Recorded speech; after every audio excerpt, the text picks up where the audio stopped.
ਜੀ ਕੀ ਫਤਿਹ ਸਾਧ ਸੰਗਤ ਜੀ। ਵਾਹਿਗੁਰੂ ਜੀ ਕਾ ਖਾਲਸਾ ਵਾਹਿਗੁਰੂ ਜੀ ਕੀ ਫਤਿਹ ਜੀ। ਵਾਹਿਗੁਰੂ ਜੀ ਕਾ ਖਾਲਸਾ ਵਾਹਿਗੁਰੂ ਜੀ ਕੀ ਫਤਿਹ।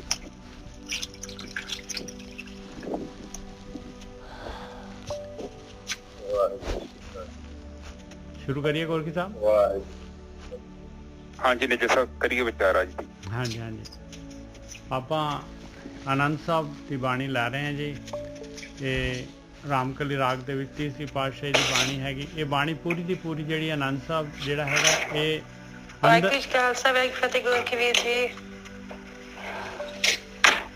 ਵਾਹਿਗੁਰੂ ਜੀ ਕਾ ਖਾਲਸਾ ਵਾਹਿਗੁਰੂ ਜੀ ਕੀ ਫਤਿਹ। ਇਹ ਜਿਹੜੀ ਬਾਣੀ ਹੈਗੀ ਇਹ ਅੰਦਰ ਦੀ ਬਾਣੀ ਹੈਗੀ ਹੈ। ਸਾਰੀ ਦੀ ਸਾਰੀ ਯਾਤਰਾ ਜਿਹੜੀ ਹੈਗੀ ਆਪਣੇ ਅੰਦਰ ਦੀ ਹੈਗੀ ਆ।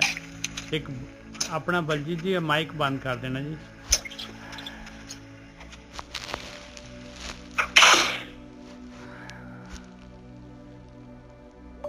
ਇਹ ਪਹਿਲੇ ਅੰਕ ਤੋਂ ਲੈ ਕੇ ਆਨੰਦ ਭਇਆ ਮੇਰੀ ਮਾਏ ਸਤਿਗੁਰੂ ਮੈਂ ਪਾਇਆ। ਬਸ ਗੁਰੂ ਨੂੰ ਮਿਲ ਕੇ ਗੁਰੂ ਤੋਂ ਗਿਆਨ ਲੈ ਲਿਆ। ਗੁਰੂ ਤੋਂ ਯੁਕਤੀ ਪਤਾ ਲੱਗ ਗਈ। ਅੰਦਰ ਆਪਣੇ ਭਗਤੀ ਅੰਦਰ ਕਰਨੀ ਹੈ। ਇਹ ਗਿਆਨ ਆ ਗਿਆ ਜਿਸ ਨੂੰ ਬਸ ਉਹ ਯਾਤਰਾ ਸ਼ੁਰੂ ਕਰ ਦੇਗਾ। ਆਨੰਦ ਪਿਆ ਮੇਰੀ ਮਾਏ ਸਤਿਗੁਰੂ ਮੈਂ ਪਾਇਆ। ਸਤਿਗੁਰੂ ਤਾਂ ਪਾਇਆ ਸਹਿ ਸੇਤੀ ਮਨੇ ਵਜੀਆਂ ਵਧਾਈਆਂ। ਰਾਗ ਰਤਨ ਪਰਿਵਾਰ ਪਰੀਆਂ ਸ਼ਬਦ ਗਾਵਣ ਆਈਆਂ। ਉਹਦੇ ਅੰਦਰ ਜਿਹੜੀਆਂ ਹੈਗੀਆਂ ਸ਼ਬਦ ਜਿਹੜਾ ਹੈਗਾ ਚੱਲ ਪਏਗਾ ਪਾਏ। ਥੋੜੇ ਹੀ ਅਭਿਆਸ ਦੇ ਵਿੱਚ ਜਦ ਮਨ ਦਾ ਸ਼ੋਰ ਜਿਹੜਾ ਹੈਗਾ ਘਟਿਆ ਤੇ ਹੁਣ ਆਖਰੀ ਆਪਾਂ ਜਿਹੜੇ ਹੈਗੇ 38ਵਾਂ ਅੰਕ ਅੱਜ ਲੈਣਾ ਆ। ਇਸ ਤੋਂ ਪਹਿਲਾਂ ਮਹਾਰਾਜ ਨੇ ਦੱਸਿਆ ਵੀ ਸਰੀਰ ਨੂੰ ਵੀ ਕਾਦੇ ਵਾਸਤੇ ਆਇਆ ਤੂੰ, ਕਾਦੇ ਵਾਸਤੇ ਜਿਹੜਾ ਹੈਗਾ ਇਹ ਸਾਰਾ ਤੈਨੂੰ ਜਿਹੜੇ ਹੈਗੇ ਆ ਅੱਖਾਂ ਕੰਨ ਨੱਕ ਸਾਰੀਆਂ ਗਿਆਨ ਇੰਦਰੀਆਂ ਸਾਰਾ ਮਾਲਕ ਪਰਮਾਤਮਾ ਨੇ ਕਾਹਦੀ ਖੇਡ ਬਣਾਈ ਹੈ, ਕੀ ਇਹਦਾ ਪਰਪਸ ਹੈਗਾ। ਹੁਣ ਜਿਹੜਾ ਹੈਗਾ ਮਹਾਰਾਜ ਦੱਸ ਰਹੇ ਕਹਿੰਦੇ ਹਰ ਜੀਓ।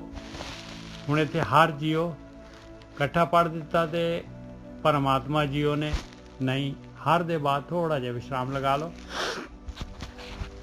ਹਰ ਜੀਓ ਗੁਫਾ ਅੰਦਰ ਰੱਖ ਕੇ ਵਾਜਾ ਪਵਨ ਵਜਾਇਆ। ਕਹਿੰਦੇ ਮਾਲਕ ਪਰਮਾਤਮਾ ਨੇ ਕੀ ਕੀਤਾ ਹੈ, ਸਰੀਰ ਬਣਾਇਆ। ਕਿਹੋ ਜਿਹਾ ਸਰੀਰ ਬਣਾਇਆ, ਇੱਕ ਗੁਫਾ ਬਣਾਈ ਹੈ। ਇਹ ਗੁਫਾ ਹੈ ਸਰੀਰ। ਇਹਦੇ ਅੰਦਰ ਜੀਓ ਰੱਖਿਆ ਮਾਲਕ ਪਰਮਾਤਮਾ ਨੇ। ਔਰ ਸਵਾਸਾਂ ਦਾ ਜਿਹੜਾ ਹੈਗਾ ਇਹਦੇ ਅੰਦਰ ਸਵਾਸ ਚੱਲ ਰਹੇ ਆ। ਆਪਾਂ ਬੋਲ ਰਹੇ ਆ, ਸਾਰੇ ਸਵਾਸ ਗਤੀ ਕਰ ਰਹੇ, ਸਾਰਾ ਸਵਾਸ ਚੱਲ ਰਹੇ, ਸਾਰਾ ਕੁਝ ਕਾਰਵਾਈ ਹੋ ਰਹੀ ਹੈ। ਇਹ ਸਰੀਰ ਵੱਜ ਰਿਹਾ ਹੈ ਸਵਾਸਾਂ ਦੇ ਨਾਲ। ਪਰ ਇਹ ਸਰੀਰ ਜਿਹੜਾ ਹੈਗਾ ਜੀਓ ਔਰ ਸਰੀਰ ਦਾ ਕੰਬੀਨੇਸ਼ਨ ਕਿਹਨੇ ਕੀਤਾ ਹੈ, ਸਰੀਰ ਦੇ ਵਿੱਚ ਜੀਓ ਕਿਹਨੇ ਪਾਇਆ ਆ, ਇਸ ਗੁਫਾ ਦੇ ਅੰਦਰ ਮਾਲਕ ਨੇ ਪਾਇਆ। ਹਰ ਜੀਓ ਗੁਫਾ ਅੰਦਰ ਰੱਖ ਕੇ ਵਾਜਾ ਪਵਨ ਵਜਾਇਆ। ਵਜਾਇਆ ਵਾਜਾ ਪਵਨ 9 द्वारे प्रगट किए 10वां गुप्त रखाया। ਕਹਿੰਦੇ ਮਾਲਕ ਪਰਮਾਤਮਾ ਨੇ ਐਸਾ ਸਰੀਰ ਦਾ ਐਸਾ ਜਿਹੜੀ ਹੈਗੀ ਇਹਦੇ ਅੰਦਰ ਕਾਰਵਾਈ ਕੀਤੀ ਹੈ ਕਿ 9 ਦਰਵਾਜ਼ੇ ਜਿਹੜੇ ਹੈਗੇ ਪ੍ਰਗਟ ਕਰ ਦਿੱਤੇ ਮਾਲਕ ਨੇ। ਖੁੱਲੇ ਆ 9 ਦਰਵਾਜ਼ੇ। 9 ਦਰਵਾਜ਼ੇ ਥਾਣੀ ਆਪਾਂ ਜਿਹੜੇ ਹੈਗੇ ਆ ਦੁਨੀਆ ਦੇ ਵਿੱਚ ਜਿਹੜਾ ਹੈਗਾ ਦੁਨੀਆ ਦੇ ਨਾਲ ਜਿਹੜੀ ਹੈਗੀ ਦੁਨੀਆ ਦਾ ਖੇਡ ਜਿਹੜੇ ਦੁਨੀਆ ਦੇ ਨਾਲ ਆਪਾਂ ਵਰਤ ਸਕਦੇ ਹਾਂ। ਵਜਾਇਆ ਵਾਜਾ ਪਾਉਣ 9 द्वारे ਪ੍ਰਗਟ ਕੀਏ 10ਵਾਂ ਗੁਪਤ ਰਖਾਇਆ। ਔਰ 10ਵਾਂ द्वार ਜਿਹੜਾ ਹੈਗਾ ਉਹਨੂੰ ਗੁਪਤ ਰੱਖ ਦਿੱਤਾ। ਜਿੱਥੋਂ ਦੀ ਜਿਹੜੀ ਹੈ ਸੁਰਤ ਨੇ ਆਤਮਾ ਵੱਲ ਨੂੰ ਜਾਣਾ ਹੈ, ਆਤਮਾ ਦੇ ਵਿੱਚ ਲੀਨ ਹੋਣਾ ਹੈ, ਉਹ ਗੁਪਤ ਹੈਗਾ। ਔਰ ਉਹਦੀ ਕੰਡੀਸ਼ਨ ਹੈਗੀ, ਉਹਦੀ ਕੰਡੀਸ਼ਨ ਹੈ 9 ਸਰ ਸੁਬਰ 10ਵੇਂ ਪੂਰੇ ਤੈਨ ਹਦ ਸੁਨ ਵਜਾਵੇਂ ਤੂਰੇ। ਕੰਡੀਸ਼ਨ ਹੈਗੀ 9 ਸਰ 9 ਦਰਵਾਜ਼ੇ ਜਿਹਦੇ ਹੈਗੇ ਜਿਹਦੀ ਪ੍ਰਾਣ ਸ਼ਕਤੀ 9 ਦਰਵਾਜ਼ਿਆਂ ਦੇ ਵਿੱਚ ਜਾਇਆ ਨਹੀਂ ਹੁੰਦੀ। 9 ਸਰ ਸੁਬਰ ਇਹ 9 ਸਰ ਜਿਹੜੇ ਆ ਭਰ ਜਾਂਦੇ ਆ ਜਿਹਦੀ ਕੋਈ ਡਿਮਾਂਡ ਨਹੀਂ ਹੈ ਇਸ ਪਾਸੇ। 9 ਸਰ ਸੁਬਰ 10ਵੇਂ ਪੂਰੇ ਉਹਦੇ ਲਈ ਕੰਡੀਸ਼ਨ ਪੂਰੀ ਹੋ ਗਈ ਪਾਏ 10ਵਾਂ द्वार ਖੁੱਲਣ ਦੀ। ਹੁਣ ਧਿਆਨ ਹੱਦ ਸੁਣ ਵਜਾਵੇਂ ਤੂਰੇ ਉੱਥੇ ਤਾਂ ਫਿਰ ਅਨਹਦ ਸੁਣ ਅਨਹਦ ਬਾਜੇ ਜਿਹੜੇ ਹੈਗੇ ਸੁਣ ਦੀ ਖੇਡ ਪ੍ਰਗਟ ਹੋ ਜਾਂਦੀ ਹੈ। ਇਹ ਖੁੱਲ ਜਾਂਦਾ ਦਰਵਾਜ਼ਾ। ਹਰ ਜਿਉ ਗੁਫਾ ਅੰਦਰ ਰੱਖ ਕੇ ਵਾਜਾ ਪਵਨ ਵਜਾਇਆ ਵਾਜਾ ਪੌਣ 9 द्वारे ਪ੍ਰਗਟ ਕੀਏ 10ਵਾਂ ਗੁਪਤ ਰਖਾਇਆ। ਹੁਣ ਇਹ 10ਵੇਂ द्वार ਵਾਸਤੇ ਕੀ ਕਰਨਾ ਪਊਗਾ। ਗੁਰਦੁਆਰੇ ਲਾਏ ਭਾਵਨੀ ਇੱਕ ਨਾ 10ਵਾਂ ਦੁਆਰ ਦਿਖਾਇਆ। ਕਹਿੰਦੇ ਇੱਕ 10ਵਾਂ ਦੁਆਰ ਜਿਨ੍ਹਾਂ ਨੂੰ ਮਾਲਕ ਪਰਮਾਤਮਾ ਕਿਰਪਾ ਕਰ ਦਿੰਦਾ ਹੈ ਉਹਨਾਂ ਨੂੰ 10ਵਾਂ ਦੁਆਰ ਦਿਖਾ ਦਿੰਦਾ। ਉਹਨੇ ਕਿਰਪਾ ਕਿਵੇਂ ਕਰ ਦਿੰਦਾ ਮਾਲਕ ਪਰਮਾਤਮਾ? ਹੈਪੀਜ਼ਡਲੀ ਕਿਰਪਾ ਥੋੜੀ ਨਾ ਹੋ ਜਾਣੀ ਹੈ। ਗੁਰਦੁਆਰੇ ਲਾਏ ਭਾਵਨੀ, ਕਹਿੰਦੇ ਗੁਰੂ ਦੇ ਦੁਆਰੇ ਤੇ ਜਿਹੜੇ ਭਾਵਨਾ ਲਾਉਂਦੇ ਆ, ਪਿਆਰ ਲਾਉਂਦੇ ਆ ਗੁਰੂ ਦੇ ਦੁਆਰੇ। ਤੇਜਿੰਦਰ ਜੀ ਪਲੀਜ਼, ਤੇਜਿੰਦਰ ਜੀ ਮਾਈਕ ਬੰਦ ਕਰ ਦਿਆ ਕਰੋ ਆਪਣਾ। ਦੇਖੋ ਸੰਗਤ ਸਾਰੀ ਨੂੰ ਡਿਸਟਰਬੈਂਸ ਹੁੰਦਾ ਹੈ। ਇਹਨਾਂ ਦਾ ਤਾਂ ਖਿਆਲ ਹੀ ਹੋਰ ਪਾਸੇ, ਪਤਾ ਨਹੀਂ ਜੇ ਸਰ ਤੁਸੀਂ ਬੰਦ ਕਰ ਦਿਓ, ਕੋਈ ਗੱਲ, ਇਹ ਵੀ ਇਮਤਿਹਾਨ ਹੀ ਹੈ। ਨਹੀਂ ਕੋਈ ਗੱਲ ਨਹੀਂ, ਆਪਾਂ ਨੂੰ ਕੋਈ ਨਹੀਂ ਹੈ। ਮੈਨੂੰ ਤਾਂ ਇਹ ਹੈਗਾ ਵੀ ਜੁੜੇ ਇਹ ਵੀ ਇੱਕ ਕਿਸਮ ਦੀ ਸਾਡੇ ਚ ਪੇਸ਼ੈਂਟ ਜਿਹੜੀ ਚੀਜ਼ ਬਿਲਡ ਕਰਦੀ। ਠੀਕ ਹੈ ਜੀ। ਜੇ ਸਭ ਕਾਰਜੋਗਾਨ ਪੇਸ਼ ਹੋ ਜਾਂਦਾ ਵਿੱਚ ਆਪਣਾ ਲੈ ਜਾਂਦਾ। ਨਹੀਂ ਕੋਈ ਨਹੀਂ ਕਰਤਾ ਜੀ। ਜੇ ਸਾਹਿਬ ਇਮਤਿਹਾਨ ਤੋਂ ਬਿਨਾਂ ਕਿੱਦਾਂ ਪਤਾ ਲੱਗੂਗਾ? ਨਹੀਂ ਠੀਕ ਹੈ ਜੀ।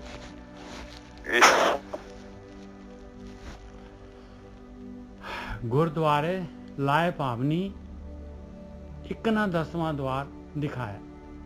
ਕਹਿੰਦੇ 10ਵਾਂ ਦੁਆਰ ਦਿਖਾਉਂਦਾ ਹੈ ਪਰਮਾਤਮਾ ਨੇ ਜਦ 10ਵਾਂ ਦੁਆਰ ਰੱਖਿਆ ਆ ਤੇ ਇਹਨਾਂ ਨੂੰ ਇਸ ਨੂੰ ਪ੍ਰਗਟ ਕਰਨ ਵਾਸਤੇ ਹੀ ਰੱਖਿਆ ਆ, ਆਪਣੇ ਅੰਦਰ ਹੀ ਰੱਖਿਆ ਆ। ਮਾਲਕ ਨੇ ਜਿਹੜਾ ਹੈਗਾ ਇਹ ਖੋਲਣ ਵਾਸਤੇ ਹੀ ਰੱਖਿਆ ਦਰਵਾਜ਼ਾ, ਪਰ ਕੋਈ ਜਿਹੜਾ ਹੈਗਾ ਇਸ ਪਾਸੇ ਖੁੱਲਦਾ ਨਹੀਂ ਹੈ। ਕੋਈ ਟਾਵਾਂ ਜਿਹੜਾ ਕੋਈ ਇਸ ਪਾਸੇ ਆਉਂਦਾ ਹੀ ਨਹੀਂ ਹੈ। ਕੋਈ ਗੁਰੂ ਦੇ ਗੁਰਦੁਆਰੇ ਲਾਏ ਭਾਵਨੀ ਬੰਦ ਹੋ ਗਿਆ। ਤੇਜਿੰਦਰ ਜੀ ਤੁਸੀਂ ਫਿਰ ਖੋਲਤਾ ਜੀ। ਫਿਰ ਮੈਨੂੰ ਤਾਂ ਰਿਮੂਵ ਕਰਨਾ ਪੈਣਾ ਜੀ ਗੁਰਕੀ ਸਾਹਿਬ। ਦੇਖੋ ਹੁਣ ਮੇਰੇ ਕੋਲ ਕੋਈ ਆਪਸ਼ਨ ਨਹੀਂ ਹੈਗਾ।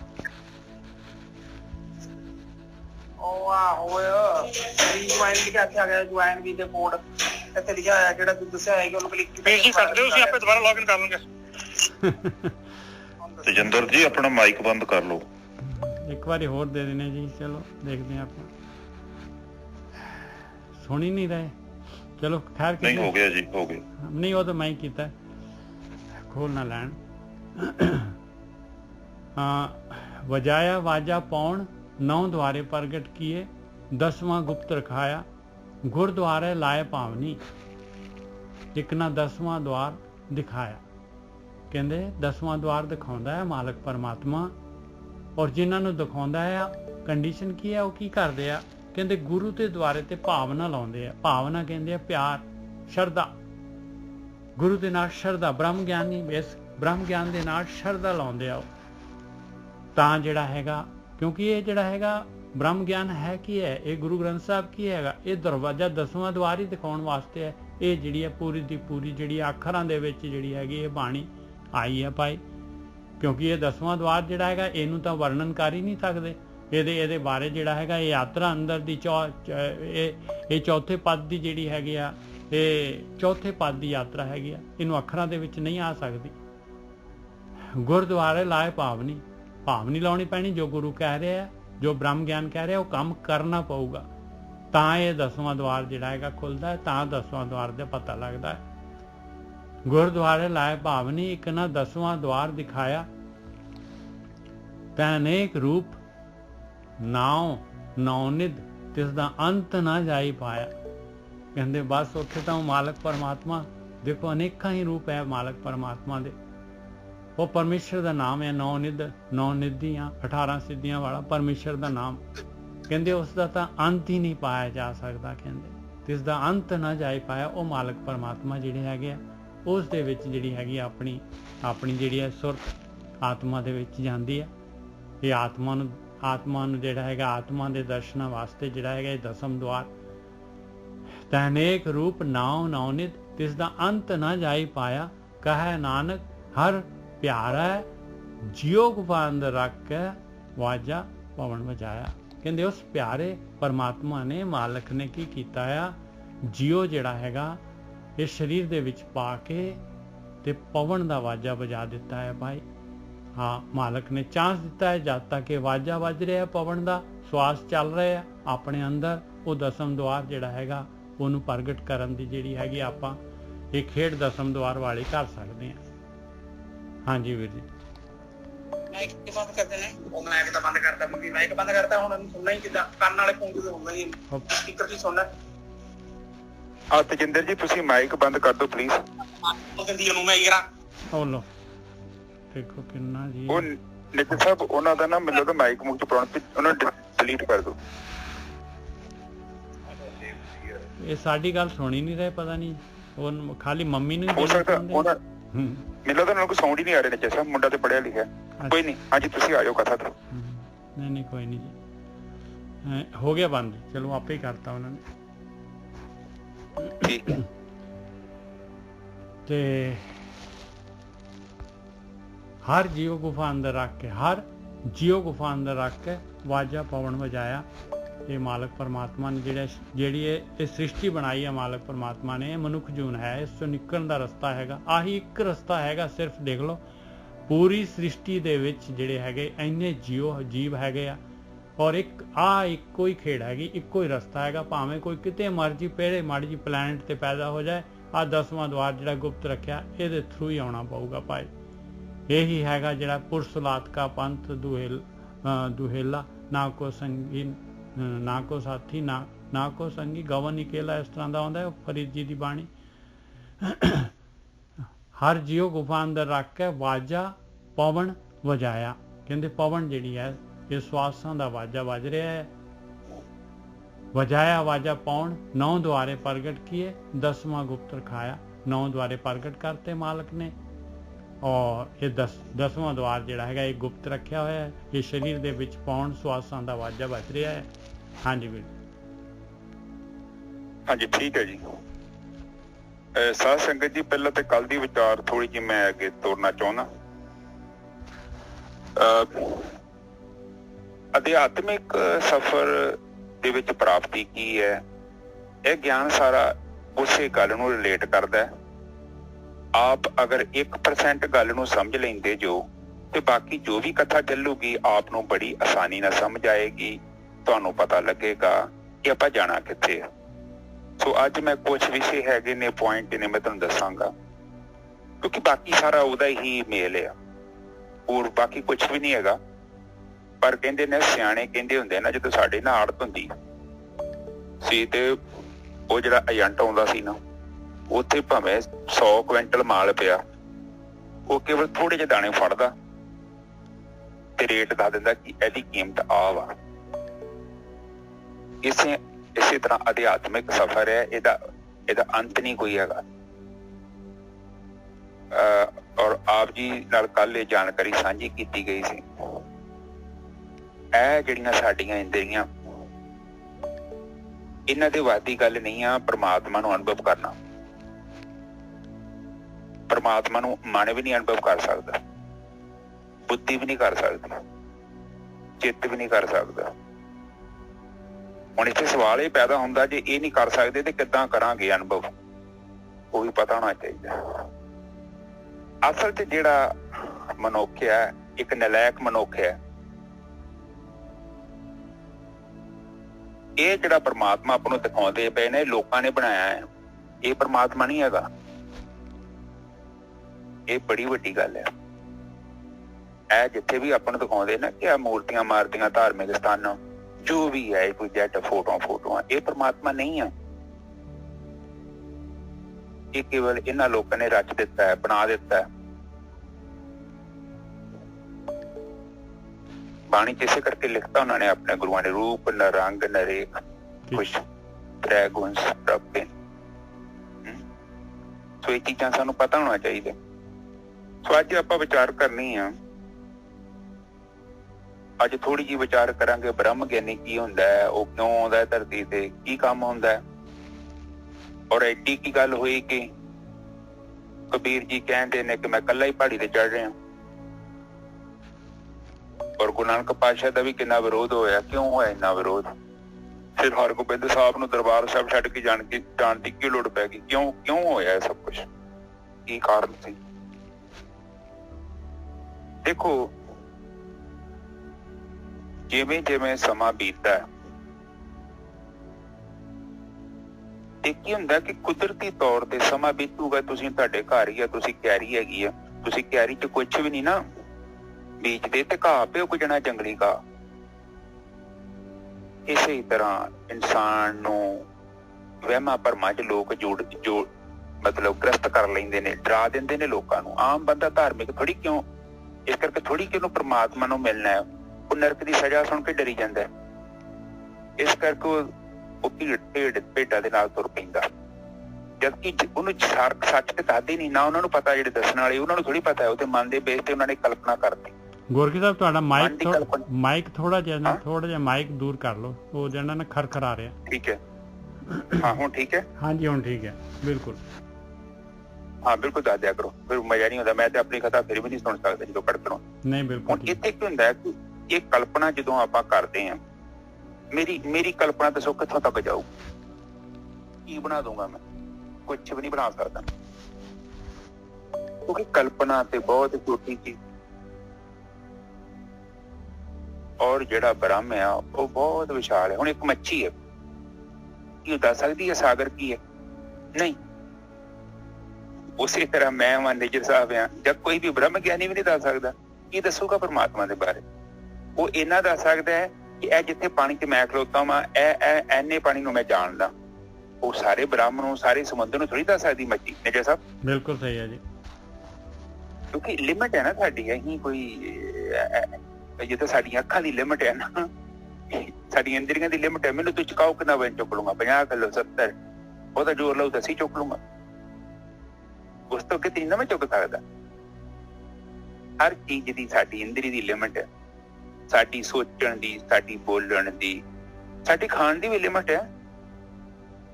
ਸਾਡੀ ਲਿਮਿਟ ਹੈ। ਅਸੀਂ ਇਹ ਨਹੀਂ ਕਿ ਸੁਪਰ ਹਿਊਮਨ ਨਹੀਂ ਹੈਗੇ। ਆਪਾਂ ਸੁਪਰ ਵੀ ਹੋਊਗਾ ਤੇ ਕੀ ਕਰ ਲਊਗਾ ਦੱਸੋ?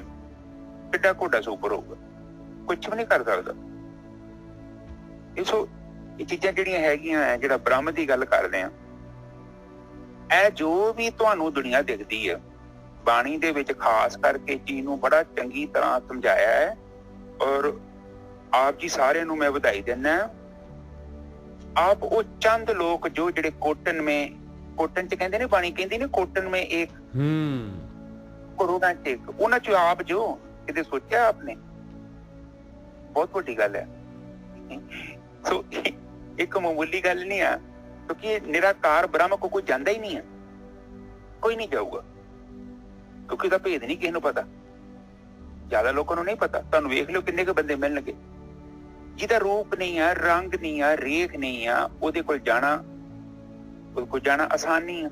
ਇਸ ਕਰਕੇ ਲੋਕੀ ਕਰਦੇ ਆ ਕਿ ਬੰਦਾ ਬਾਬਾ ਬਣ ਕੇ ਬਹਿ ਜਾਂਦਾ ਹੈ, ਕੋਈ ਸੰਤ ਬਣ ਜਾਂਦਾ ਹੈ, ਕੋਈ ਮੂਰਤੀ ਬਣਾ ਦਿੰਦਾ, ਕੋਈ ਗੁਰਦੁਆਰਾ, ਕੋਈ ਮੰਦਿਰ, ਕੋਈ ਮਸਜਿਦ, ਕੋਈ ਚਰਚ ਬਣਾ ਕੇ ਬਹਿ ਜਾਂਦਾ ਹੈ, ਕੋਈ ਇਸੇ ਤਰ੍ਹਾਂ ਦਾਲ ਫੁਲਕਾ ਚੱਲਦਾ ਹੈ ਦੁਨੀਆ ਤੇ। ਪਤਾ ਕੀ ਹੈ, ਜਿੱਥੇ ਮਨ ਨਹੀਂ ਜਾ ਸਕਦਾ, ਇੰਦਰੀਆਂ ਨਹੀਂ ਜਾ ਸਕਦੀਆਂ, ਉੱਥੇ ਜਾਣ ਦਾ ਇੱਕ ਤਰੀਕਾ ਹੈਗਾ ਹੈ। ਮਨ ਨੂੰ ਅੰਤਰਮੁਖੀ ਕਰੋ। ਜਾਣਨਾ ਇਸੇ ਸਰੀਰ ਦੇ ਨਾਲ ਹੀ। ਦੇਖੋ ਜੜ ਜਿਹੜਾ ਹੈਗਾ ਨਾ, ਜੜ ਦੀ ਮਦਦ ਲੈਣੀ ਆਪਾਂ। ਕੁਦਰਤ ਨੇ ਇੱਕ ਕਲਾਉਜ਼ ਦਿੱਤੀ ਹੈ ਸਾਨੂੰ। ਤੇ ਦਸਮ ਦੁਆਰ ਦੀ ਗੱਲ ਕਰ ਰਹੇ ਨਾ, ਦਸਮ ਦੁਆਰ ਦਾ ਮਤਲਬ ਹੈ ਕਿ ਜਿਹੜੀਆਂ ਇੰਦਰੀਆਂ ਨੇ ਇਹ ਬਾਹਰ ਮੁਖੀ ਹੈ, ਇਹਨਾਂ ਨੂੰ ਅੰਤਰਮੁਖੀ ਕਰਨਾ ਹੈ। ਅੰਤਰਮੁਖੀ ਕਰਨ ਦਾ ਮਤਲਬ ਇਹ ਨਹੀਂ ਆ ਕਿ ਇਹਨਾਂ ਨੂੰ ਅੰਦਰ ਮੋੜ ਦੇਣਾ ਹੈ। ਅੰਤਰਮੁਖੀ ਕਰਨ ਦਾ ਮਤਲਬ ਕਿ ਜਦੋਂ ਮਨ ਨੂੰ ਆਪਾਂ ਅੰਤਰਮੁਖੀ ਕਰਦੇ ਹਾਂ ਨਾ, ਤੇ ਉਹਦਾ ਮਤਲਬ ਹੁੰਦਾ ਕਿ ਮਨ ਜਿਹੜਾ ਸ਼ਾਂਤ ਹੋ ਜਾਂਦਾ, ਅਕਿਰਿਆ ਚ ਆ ਜਾਂਦਾ ਹੈ। ਤੁਰੀ ਅਵਸਥਾ ਦੇ ਵਿੱਚ ਕੀ ਹੁੰਦਾ ਪਿਆ ਵਾ, ਗਿਆਨ ਇੰਦਰੀਆਂ, ਕਰਮ ਇੰਦਰੀਆਂ ਹੈਗੀਆਂ ਨੇ, ਪ੍ਰਾਣ ਵੀ ਹੈਗੇ ਨੇ, ਬੁੱਧੀ ਵੀ ਹੈਗੀ ਹੈ, ਸੁਰਤੀ ਵੀ ਹੈਗੀ ਹੈ, ਮਨ ਵੀ ਹੈਗਾ, ਚਿੱਤ ਵੀ ਹੈਗਾ, ਸਾਰਾ ਕੁਛ ਹੈਗਾ। ਪਰ ਇਹਦੇ ਬਾਵਜੂਦ ਵੀ ਸਾਰੇ ਕੀ ਹੋ ਗਏ ਨੇ, ਜਿੱਦਾਂ ਕੱਛੂ ਕੁਮਾ ਵੇਖਿਆ, ਖਤਰਾ ਪੈਂਦਾ ਨਾ, ਉਹ ਆਪਣੀ ਸਰੀਰ ਨੂੰ ਅੰਦਰ, ਆਪਣੇ ਅੰਗਾਂ ਨੂੰ ਅੰਦਰ ਖਿੱਚ ਲੈਂਦਾ। ਉਸੇ ਤਰ੍ਹਾਂ ਕੀ ਕੀਤਾ ਹੈ ਜਿਹੜਾ ਜੀਵ ਹੈ, ਇਹ ਜੀਵ ਨੇ ਕੀਤਾ ਆਪਣਾ ਕਰਤਾ ਭਾਵ ਆਪਣੇ ਚ ਸਮੇਟ ਕੇ ਬ੍ਰਹਮ ਚ ਚਲ ਗਿਆ, ਚੇਤਨਾ ਚ ਬਹਿ ਗਿਆ। ਤੇ ਚੇਤਨਾ ਕੀ ਹੋ ਗਈ, ਜਿੱਦਾਂ ਦੀਪਕ ਦਾ ਪ੍ਰਕਾਸ਼ ਕਹਿ ਲਓ ਜਾਂ ਬਲਬ ਦੇ ਪ੍ਰਕਾਸ਼ ਵਾਂਗੂ, ਉਹ ਬ੍ਰਹਮ ਜਿਹੜਾ ਅਕਾਲ ਰੂਪੀ ਬ੍ਰਹਮ ਆ, ਉਹਦੇ ਚ ਫੈਲ ਗਈ, ਉਹ ਇੱਕ ਮਿਕ ਹੋ ਗਈ। ਉਸ ਲਈ ਕਹਿੰਦੇ ਜੋਤੀ ਜੋਤ ਰਲੀ, ਜੋਤੀ ਜੋਤ ਰਲੀ ਸੰਪੂਰਨ ਥੀਆ ਉਹ ਜਿਹੜੀ ਜੋਤੀ ਜੋਤ ਰਲ ਗਈ, ਉਹਦਾ ਮਤਲਬ ਕਿ ਜਿੱਦਾਂ ਇੱਕ ਦੀਪਕ ਦਾ ਪ੍ਰਕਾਸ਼ ਵੱਡੇ ਦੀਪਕ ਦੇ ਪ੍ਰਕਾਸ਼ ਚ ਰਲ ਗਿਆ। ਸੋ ਇਹ ਬ੍ਰਹਮ ਗਿਆਨੀ ਕਿਉਂ ਆਉਂਦੇ ਨੇ, ਇਹਦਾ ਕੀ ਕਾਰਨ ਹੈ? ਬ੍ਰਹਮ ਗਿਆਨੀ ਵਾਲੇ ਆਪਣੇ ਗੁਰੂ ਗ੍ਰੰਥ ਸਾਹਿਬ ਦੇ ਵਿੱਚ ਬ੍ਰਹਮ ਗਿਆਨੀ ਆਏ ਨੇ, ਇਹ ਵੱਖਰੇ ਇਨਸਾਨ ਹੁੰਦੇ ਤੇ ਬਹੁਤ ਇੰਟੈਲੀਜੈਂਟ ਹੁੰਦੇ ਨੇ। ਇਹ ਜਿੱਦ ਮੰਨ ਲਓ ਕਿ ਦੁਨੀਆ ਤੋਂ ਉਲਟ ਇਹਨਾਂ ਦਾ ਰਸਤਾ ਹੁੰਦਾ। ਬਹੁਤ ਘੱਟ ਲੋਕ ਇਹਨਾਂ ਨਾਲ ਸਹਿਮਤ ਹੁੰਦੇ ਨੇ, ਜ਼ਿਆਦਾ ਲੋਕ ਨਹੀਂ ਹੁੰਦੇ। ਜਦੋਂ ਜਿੰਦਾ ਹੁੰਦੇ ਨੇ ਇਹਨਾਂ ਦੇ ਨਾਲ ਬਹੁਤੇ ਲੋਕ ਸਹਿਮਤ ਨਹੀਂ ਹੁੰਦੇ, ਬਹੁਤ ਥੋੜੇ ਜਿਹੇ ਲੋਕ ਹੋਣਗੇ। ਉਹਦੇ ਬਹੁਤ 100 ਬੰਦਾ ਮਿਲ ਜੂ, 150 ਮਿਲ ਜੂ, ਇਹ ਤੋਂ ਵੱਧ ਨਹੀਂ 200, ਵੱਧ ਤੋਂ ਵੱਧ 1000 ਮਿਲ ਜੂ। ਜ਼ਿਆਦਾ ਲੋਕ ਨਹੀਂ ਇਹਨਾਂ ਦੇ ਨਾਲ ਚੱਲਦੇ ਕਿਉਂਕਿ ਇਹਨਾਂ ਦਾ ਬਿਖਮ ਮਾਰਗ ਹੁੰਦਾ ਔਰ ਬੰਦੇ 'ਚ ਹਿੰਮਤ ਹੀ ਨਹੀਂ ਹੁੰਦੀ। ਹੁਣ ਕਬੀਰ ਵਾਂਗੂ ਥੋੜੀ ਕਿ ਕਹਿੰਦੇ ਜਦ ਮੈਂ ਦੇਖਾ ਪੀੜਾ ਜਲਜਲਾ ਤੇ ਉਤਰ ਪਰੇ ਹੋ ਜੈਸਾ ਤੁਕ ਬੋਲਦਾ, ਉਤਰ ਪਰੇ ਹੋ ਚਬਕ। ਹਾਂ, ਉਹ ਕਿਉਂ ਨਹੀਂ ਉਤਰ ਪਾਉਂਦੇ? ਕਿਉਂਕਿ ਇੱਕ ਬੰਦਾ 50 ਸਾਲ ਦਾ ਇੱਕ ਜਗ੍ਹਾ ਤੇ ਬੈਠਾ ਹੈ ਔਰ ਕਰੋੜਾਂ ਜਨਮਾਂ ਦੇ ਸੰਸਕਾਰ ਨੇ, ਉਹ ਬਾਰ-ਬਾਰ ਇਹੋ ਹੀ ਕੰਮ ਕਰਦਾ ਹੈ। ਔਰ ਮਾਂ ਪਿਓ ਨੇ ਉਹਨੂੰ ਸਿਖਾਇਆ। ਜਿੱਥੇ ਮਾਂ ਪਿਓ ਜਾਂਦੇ ਸੀ ਉਹ ਕਹਿੰਦੇ ਉਹਨਾਂ ਦੇ ਵੀ ਮਾਂ ਪਿਓ ਉੱਥੇ ਜਾਂਦੇ ਸੀ। ਹੁਣ ਸਡਨਲੀ ਤੁਸੀਂ ਕਹੋਗੇ ਕਿ ਸਭ ਕੁਝ ਗਲਤ ਆ, ਇਹ ਜੜ ਦੀ ਪੂਜਾ। ਹੁਣ ਜਿੱਦਾਂ ਮੈਂ ਤੁਹਾਨੂੰ ਕਹਿੰਦੇ ਆ, ਤੁਹਾਨੂੰ ਅੰਦਰ ਕਰੰਟ ਤੇ ਲੱਗਣਾ ਹੀ ਲੱਗਣਾ ਨਾ, ਭਾਵਨਾ ਨੂੰ ਠੇਸ ਵੱਜਣੀ ਹੈ। ਬਈ ਇਹ ਕਿੱਦਾਂ ਹੋ ਸਕਦਾ? ਇਹ ਜਿਹੜਾ ਦਿਖਦਾ ਪਿਆ ਨਾ, ਇਹ ਨਹੀਂ ਜੋ ਬ੍ਰਹਮ ਹੈਗਾ। ਇਹ ਜੋ ਤੁਹਾਨੂੰ ਲੋਕਾਂ ਨੇ ਸਮਝਾਇਆ, ਇਹ ਕੁਝ ਵੀ ਬ੍ਰਹਮ ਨਹੀਂ ਹੈਗਾ। ਜੇ ਮਨ ਦੀ ਕਲਪਨਾ ਹੈ, ਉੱਥੇ ਮਨ ਤੇ ਹੈਗਾ ਹੀ ਨਹੀਂ। ਅਨਮਨੀ ਅਵਸਥਾ ਦੀ ਗੱਲ ਕਰਦੇ ਨੇ ਉਹ। ਮਨ ਜੜ ਆ, ਉਹ ਚੇਤਨ ਬਾਰੇ ਨਹੀਂ ਦੱਸ ਸਕਦਾ। ਇੱਥੋਂ ਤੱਕ ਚੇਤਨ ਵੀ ਜਦੋਂ ਤੁਸੀਂ ਅੰਦਰ ਗਏ ਨਾ, ਚੇਤਨਾ 'ਚ ਤੁਹਾਡੀ ਸੁੱਤੀ ਚੇਤਨਾ ਚੱਲ ਜਾਣੀ। ਚੇਤਨਾ ਵੀ ਬ੍ਰਹਮ 'ਚ ਨਹੀਂ ਜਾ ਸਕਦੀ, ਲਿਮਟ ਆ ਉਹਦੀ ਵੀ ਲਿਮਟ। ਪਰ ਤੁਸੀਂ ਜਾ ਸਕਦੇ। ਕਿਉਂ ਜਾ ਸਕਦੇ? ਜੋ ਇਹ ਜਿਹੜਾ ਆਪਾਂ ਵੇਖਦੇ ਹਾਂ, ਸੁਣਦੇ ਹਾਂ, ਕਰਦੇ ਹਾਂ, ਖਾਂਦੇ ਹਾਂ, ਪੀਂਦੇ ਹਾਂ, ਇਹ ਸਾਰੀ ਸ਼ਕਤੀ ਸਾਨੂੰ ਆਤਮਾ ਤੋਂ ਮਿਲਦੀ। ਅੱਜ ਤੋਂ ਕਥਾ ਸੁਣ ਰਹੇ, ਜੋ ਮੈਂ ਬੋਲ ਰਿਹਾ, ਨਿੱਜਰ ਸਾਹਿਬ ਵੀ ਬੋਲ ਰਹੇ ਨੇ, ਇਹ ਸਾਰਾ ਆਤਮਾ ਦੀ ਪਾਵਰ ਹੈ। ਸ਼ਕਤੀ ਉੱਥੋਂ ਮਿਲਦੀ ਸਾਨੂੰ। ਇਹ ਜਿਹੜਾ ਦਿਵੇਦੇ ਨਹੀਂ ਪਿਆ ਤੁਹਾਡੀ ਅੱਖਾਂ ਥਾਣੀ, ਇਹ ਕੌਣ ਹੈ? ਇਹੋ ਤੇ ਪ੍ਰਾਣ ਹੈ। ਗੁਰੂ ਨਾਨਕ ਪਾਤਸ਼ਾਹ ਤੋਂ ਕੀਤਾ ਸੀ ਨਾ ਉਹਨਾਂ ਨੇ ਸਵਾਲ ਕਿ ਇਹ ਪਵਨ ਕਿੱਥੇ ਰਹਿੰਦੇ ਨੇ? ਪਵਨ ਦਾ ਮਤਲਬ ਪ੍ਰਾਣ। ਉਹਨਾਂ ਨੂੰ ਪਤਾ ਸੀ ਯੋਗੀਆਂ ਨੂੰ। ਹੁਣ ਤੇ ਆਪਣੇ ਕੋਲ ਅਲਟਰਾਸਾਊਂਡ ਆ ਗਈ, ਟੈਕਨੋਲੋਜੀ ਆ ਗਈ ਨਾ। ਜਦੋਂ ਮਾਂ ਦੇ ਪੇਟ 'ਚ ਸ਼ੁਕਰਾਣੂ ਜਾਂਦਾ ਹੈ ਜਾਂ ਆਂਡੇ ਦੇ ਵਿੱਚ ਜੀਵ ਪੈਦਾ ਹੁੰਦਾ ਹੈ, ਉਹ ਸਭ ਤੋਂ ਪਹਿਲਾਂ ਪ੍ਰਾਣ ਹੀ ਪ੍ਰਵੇਸ਼ ਕਰਦੇ ਉਹਦੇ 'ਚ। ਉਸ ਤੋਂ ਬਾਅਦ ਨੇ ਜਿਸਾ ਪ੍ਰੋਸੈਸ ਸ਼ੁਰੂ ਹੁੰਦਾ। ਸਹੀ ਹੈ। ਜੜ ਦੇ ਵਿੱਚ ਜਦੋਂ ਜੀਵ ਪੈਦਾ ਹੁੰਦਾ, ਸਭ ਤੋਂ ਪਹਿਲਾਂ ਪ੍ਰਾਣ ਹੀ ਪ੍ਰਵੇਸ਼ ਕਰਦੇ ਆ ਔਰ ਸਰੀਰ ਦਾ ਤਿਆਗ ਵੀ ਪ੍ਰਾਣ ਹੀ ਕਰਦੇ ਨੇ। ਤੇ ਜੜ ਫਿਰ ਸਰੀਰ ਫਿਰ ਜੜ ਹੋ ਜਾਂਦਾ। ਜਿੰਨੇ ਚਿਰ ਤੱਕ ਜੜ ਦੇ ਅੰਦਰ ਪ੍ਰਾਣ ਹੈਗੇ ਤਦ ਤੱਕ ਉਹ ਗਤੀ ਕਰਦਾ, ਉਹਨਾਂ ਚਿਰ ਤੱਕ ਜੀਵ ਵੀ ਰਹਿੰਦਾ। ਜਦੋਂ ਪ੍ਰਾਣ ਨਿਕਲ ਕੇ ਨਿੱਜਰ ਸਾਹਿਬ ਜੀਵ ਨੂੰ ਛੱਡਣਾ ਪੈਣਾ, ਸਰੀਰ ਨੂੰ, ਸਰੀਰ ਦਾ ਤਿਆਗ ਹੋ ਜੂ, ਉਸੇ ਟਾਈਮ 'ਚ ਸਰੀਰ ਠੰਡਾ ਹੋ ਜਾਂਦਾ। ਤੇ ਇਹ ਚੀਜ਼ਾਂ ਹੈਗੀਆਂ ਨੇ। ਅੱਛਾ, ਸਭ ਤੋਂ ਪਹਿਲਾਂ ਤਾਂ ਆਪਣੀ ਆਖਰੀ ਅਵਸਥਾ ਦੀ ਗੱਲ ਕਰ ਲਈਏ। ਇਹਦੇ 'ਚ ਮਨ ਨਸ਼ਟ ਹੋ ਜਾਂਦਾ ਔਰ ਇੱਕ ਜਿਹੜਾ ਜੀਵ ਦਾ ਭਰਮ ਹੈ ਸਾਰਾ ਖਤਮ ਹੋ ਜਾਊਗਾ। ਜਿਹੜੀ ਤੁਹਾਡੇ ਅੰਦਰ ਸੁਰਤੀ ਹੈ ਨਾ, ਬਿਲਕੁਲ ਜਿਹੜੀ ਵੀ ਉਹਦੀ ਗਤੀ ਹੈ ਨਾ, ਉਹਨੇ ਰੁਕ ਜਾਣਾ ਤੇ ਉਹਨੇ ਆਪਣੇ ਆਪ 'ਚ ਪ੍ਰਕਾਸ਼ਮਾਨ ਹੋ ਜਾਣਾ। ਜਿੱਦਾਂ ਇੱਕ ਦੀਪਕ ਹੈ, ਕਮਰਾ ਨਹੀਂ ਹੁੰਦਾ, ਕਮਰੇ 'ਚ ਦੀਵਾ ਰੱਖ ਦੋ ਤੇ ਉਹਦੇ ਕਮਰੇ ਦੇ ਪ੍ਰਕਾਸ਼ ਨੂੰ ਕੋਈ ਵੀ ਹਵਾ ਨਾ ਹਿਲਾਵੇ। ਉਸ ਕਿਸਮ ਦੀ ਅਵਸਥਾ ਤੁਹਾਡੇ ਅੰਦਰ ਬਣ ਜਾਣੀ ਹੈ। ਤੁਹਾਡੇ ਅੰਦਰ ਜਿਹੜੀ ਚੇਤਨਾ ਹੈ ਨਾ, ਜਦੋਂ ਮਨ ਅੰਤਰਮੁਖੀ ਹੋ ਗਿਆ ਤੇ ਇੰਦਰੀਆਂ ਤੇ ਉਹਦੇ ਮਨ ਦੇ ਨਾਲ ਹੀ ਨੇ। ਜਦੋਂ ਮਨ ਹੋ ਗਿਆ ਨਾ ਅੰਤਰਮੁਖੀ ਦਾ ਮਤਲਬ ਅਨਮਨੀ ਅਵਸਥਾ ਹੋ ਗਈ। ਮਨ ਨਹੀਂ ਹੈ ਨਾ, ਮਨ ਹੋਊਗਾ ਨਹੀਂ। ਤੇ ਉਹਦੇ ਵਿੱਚ ਕੀ ਹੁੰਦਾ ਕਿ ਜਿਹੜਾ ਦੀਪਕ ਵਾਂਗੂ ਤੁਹਾਡੀ ਚੇਤਨਾ ਨੇ ਪ੍ਰਕਾਸ਼ਮਾਨ ਹੋ ਜਾਣਾ। ਉਹ ਇੱਕ ਦੋਸ਼ ਰਹਿਤ ਅਵਸਥਾ ਹੈ। ਉਹਦੇ 'ਚ ਕੋਈ ਦੋਸ਼ ਨਹੀਂ ਹੈਗਾ। ਉਹ ਗੁਣ ਤੇ ਅਵਗੁਣ ਨਹੀਂ ਗ੍ਰਹਿਣ ਕਰਦੀ ਉਹ ਅਵਸਥਾ। ਬਿਲਕੁਲ ਹੀ ਵਰਤਮਾਨ ਕਾਲ ਰੂਪੀ ਧਾਰਾ, ਕੋਈ ਵੀ ਉੱਚੋ ਕਰਮ ਹੋਊਗਾ, ਬਿਲਕੁਲ ਉਹਦੇ ਉੱਪਰ ਭੂਤਕਾਲ ਦਾ ਤੇ ਭਵਿੱਖ ਕਾਲ ਦਾ ਕੋਈ ਪ੍ਰਭਾਵ ਨਹੀਂ ਹੋਊਗਾ। ਜੋ ਸਹੀ ਹੈ ਉਹ ਹੋਊਗਾ। ਜਿਵੇਂ ਜਿਵੇਂ ਤੁਹਾਡੀ ਅਵਸਥਾ ਉੱਚੀ ਹੁੰਦੀ ਹੈ, ਤੁਹਾਨੂੰ ਗਿਆਨ ਹੁੰਦਾ ਜਾਣਾ, ਤੁਹਾਨੂੰ ਪਤਾ ਲੱਗ ਜੂਗਾ। ਜਿੱਦਾਂ ਸਧਾਰਨ ਬੰਦਾ ਹੁੰਦਾ ਨਾ, ਉਹਨੂੰ ਕੋਈ ਔਗਣ ਚੰਬੜ ਜਾਣਾ, ਉਹਨੂੰ ਨਹੀਂ ਪਤਾ ਲੱਗਦਾ ਮੇਰੇ ਤੇ ਕਿੰਨੇ ਔਗਣ ਲੱਗੇ। ਪਰ ਜਿਹੜਾ ਬੰਦਾ ਸਾਧਕ ਹੁੰਦਾ, ਉਹਨੂੰ ਪਤਾ ਲੱਗ ਜਾਂਦਾ। ਇੱਕ ਵਿਚਾਰ ਵੀ ਤੁਹਾਡੇ ਅੰਦਰ ਆ ਗਿਆ, ਤੁਹਾਨੂੰ ਪਤਾ ਲੱਗ ਜਾਣਾ ਇਹ ਵਿਚਾਰ ਖਤਰਨਾਕ ਹੈ, ਕਿਉਂਕਿ ਚੇਤਨਾ ਪ੍ਰਗਟ ਹੋ ਰਹੀ ਹੈ। ਹੁਣ ਤੁਸੀਂ ਬੇਹੋਸ਼ ਨਹੀਂ, ਤੁਸੀਂ ਜਾਗ ਰਹੇ ਹੋ। ਇਸ ਕਰਕੇ ਸਾਰਾ ਕੁਝ ਹੋ ਰਿਹਾ। ਸੋ ਜਿਹੜੀ ਬ੍ਰਹਮ ਗਿਆਨੀ ਦੀ ਬਾਣੀ ਹੈ ਨਾ, ਉਹ ਚਾਹੁੰਦੀ ਹੈ ਸਾਨੂੰ ਭਰਮ ਤੋਂ ਮੁਕਤ ਕਰਨਾ, ਸਾਨੂੰ ਭੀੜ ਤੋਂ ਕੱਢਣਾ ਚਾਹੁੰਦੀ। ਉਹ ਕਹਿੰਦੀ ਕਿ ਬੱਚੇ ਦੇਖ, ਮੇਰੀ ਗੱਲ ਸੁਣ, ਤੂੰ ਭੇਡਾਂ ਦੇ ਵਿੱਚ ਜਾ ਕੇ ਆਪਣੇ ਆਪ ਨੂੰ ਧੋਖਾ ਨਾ ਦੇ। ਕਿਉਂਕਿ ਜਿੱਦਾਂ ਤੂੰ ਸੰਸਾਰ ਤੇ ਆਇਆ ਸਾਂ, ਤੂੰ ਇਕੱਲਾ ਆਇਆ ਸਾਂ ਨਾ, ਕੋਈ ਨਹੀਂ ਤੇਰੇ ਨਾਲ ਸੀ ਔਰ ਇੱਕ ਦਿਨ ਤੂੰ ਜਾਣਾ ਵੀ ਇਕੱਲੇ ਪੈਣਾ। ਤੇ ਕਿਉਂ ਡਰਦਾ ਪਿਆ? ਇਹ ਜਿਹੜੇ ਤੇਰੇ ਨਾਲ ਖਲੋਤੇ, ਤੇਰੇ ਨਾਲ ਦਾ ਕਨੈਕਸ਼ਨ ਹੀ ਕੋਈ ਨਹੀਂ। ਕਿਉਂਕਿ ਹਰ ਇੱਕ ਜਿਹੜਾ ਮੁਸਾਫਿਰ ਹੈਗਾ ਔਰ ਉਹਨੇ ਆਪਣੇ ਸਫ਼ਰ ਨੂੰ ਪੂਰਾ ਕਰਕੇ ਇੱਕ ਦਿਨ ਸੰਸਾਰ ਤੋਂ ਜਾਣਾ ਹੈ, ਉਸੇ ਹੀ ਤਰ੍ਹਾਂ ਤੈਨੂੰ ਵੀ ਜਾਣਾ ਪੈਣਾ ਹੈ। ਤੂੰ ਜਿਹੜਾ ਗਿਆਨ ਫੜ ਕੇ ਬੈਠਾ ਉਹ ਗਿਆਨ ਤੇਰਾ ਨਹੀਂ ਹੈ। ਤੈਨੂੰ ਕਿਸੇ ਨੇ ਸਮਝਾ ਦਿੱਤਾ ਹੈ, ਤੈਨੂੰ ਕਿਸੇ ਭਰਮ ਚ ਪਾ ਦਿੱਤਾ ਹੈ। ਇਸੇ ਕਰਕੇ ਕਹਿੰਦੇ ਨੇ ਕਬੀਰ ਜੀ ਕਿ ਉਹ ਮੈਂ ਬੇੜਾ ਵੇਖਿਆ ਡੁੱਬਣ ਵਾਲਾ, ਮੈਂ 1 ਮਿੰਟ ਲਾਇਆ ਉੱਥੇ ਉਤਰ ਗਿਆ। ਸੋ ਗਿਆਨ ਜਿਹੜਾ ਹੁੰਦਾ ਹੈ ਉਹਨੂੰ ਪਰਖੋ, ਉਹਨੂੰ ਚੈੱਕ ਕਰੋ। ਬ੍ਰਹਮ ਜਿਹੜਾ ਹੈ, ਬ੍ਰਹਮ ਦੀ ਪੂਜਾ ਕਰਨੀ ਕਾਫੀ ਔਖੀ ਆ, ਕਿਉਂਕਿ ਉੱਥੇ ਔਖੀ ਇਸ ਕਰਕੇ ਆ ਕਿਉਂਕਿ ਬ੍ਰਹਮ ਨੂੰ ਮਨ ਅਰਪਣ ਕਰਨਾ ਪੈਂਦਾ। ਮਨ ਮੰਗਦਾ ਉਹ ਉਸ ਤੋਂ ਘੱਟ ਨਹੀਂ ਉਹ ਮੰਗਦਾ। ਆਪਾਂ ਉਹਨੂੰ ਪੈਸੇ ਨਹੀਂ ਲੈਂਦਾ, ਹੀ ਨਹੀਂ ਪੈਸੇ ਉਹ ਸਾਡੀ ਸੇਵਾ ਵੀ ਨਹੀਂ ਲੈਂਦਾ। ਆਵਾਜ਼ ਤੁਹਾਡੀ ਨਾ ਫਿਰ ਖਰਖਰ ਕਰ ਰਹੀ ਹੈ ਜੀ, ਫਿਰ ਦੁਬਾਰਾ। ਫਿਰ ਹੁਣ ਠੀਕ ਹੈ? ਦੇਖਿਓ ਬੋਲੋ। ਨਹੀਂ ਹੁਣ ਠੀਕ ਹੈ? ਨਹੀਂ, ਜਦ ਹੌਲੀ ਬੋਲਦੇ ਤਾਂ ਠੀਕ ਹੁੰਦੀ ਹੈ, ਤੇ ਜਦ ਫਿਰ ਤੁਸੀਂ ਫਿਰ ਪਾਵਰ ਨਹੀਂ ਹੁਣ ਵੀ ਉਦਾਂ ਹੀ ਕਰਦੀ ਹੈ। ਨਹੀਂ ਹੁਣ ਠੀਕ ਹੈ ਜੀ, ਹੁਣ ਦੇਖਿਓ। ਹਾਂ, ਉਹ ਮਤਲਬ ਕਿ ਬ੍ਰਹਮ ਜਿਹੜਾ ਹੈਗਾ ਨਾ ਸਾਡਾ ਕੁਛ ਵੀ ਨਹੀਂ ਮੰਗਦਾ। ਹੁਣ ਠੀਕ ਹੈ? ਹਾਂਜੀ ਬਿਲਕੁਲ ਸਹੀ, ਹੁਣ ਸਹੀ ਹੈ, ਬਿਲਕੁਲ ਸਹੀ ਹੈ ਜੀ। ਅੱਛਾ, ਬ੍ਰਹਮ ਸਾਡੇ ਤੋਂ ਕੁਛ ਨਹੀਂ ਜੋ ਮੰਗਦਾ। ਬ੍ਰਹਮ ਕੀ ਕਹਿੰਦਾ ਹੈ ਕਿ ਤੂੰ ਮਨ ਆਪਣੇ ਨੂੰ ਸਥਿਰ ਕਰ ਤੇ ਮੇਰੇ ਚਰਨਾਂ ਚ ਅਰਪਣ ਕਰ ਦੋ, ਤੇ ਤੇਰੀ ਜਿਹੜੀ ਦਾਤ ਹੈ ਮੈਂ ਤੈਨੂੰ ਦੇ ਦੂੰਗਾ। ਦਾਤ ਹੈਗੀ ਸਾਡਾ ਦਸਮ ਦਵਾਰ।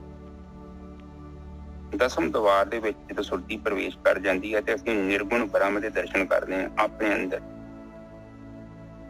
ਬਾਣੀ ਕਿੱਥੇ ਵੀ ਪੜ੍ਹ ਕੇ ਦੇਖ ਲਓ, ਘਰ ਮੇਂ ਹੀ ਠਾकुर ਨਜ਼ਰ ਨਾ ਆਏ।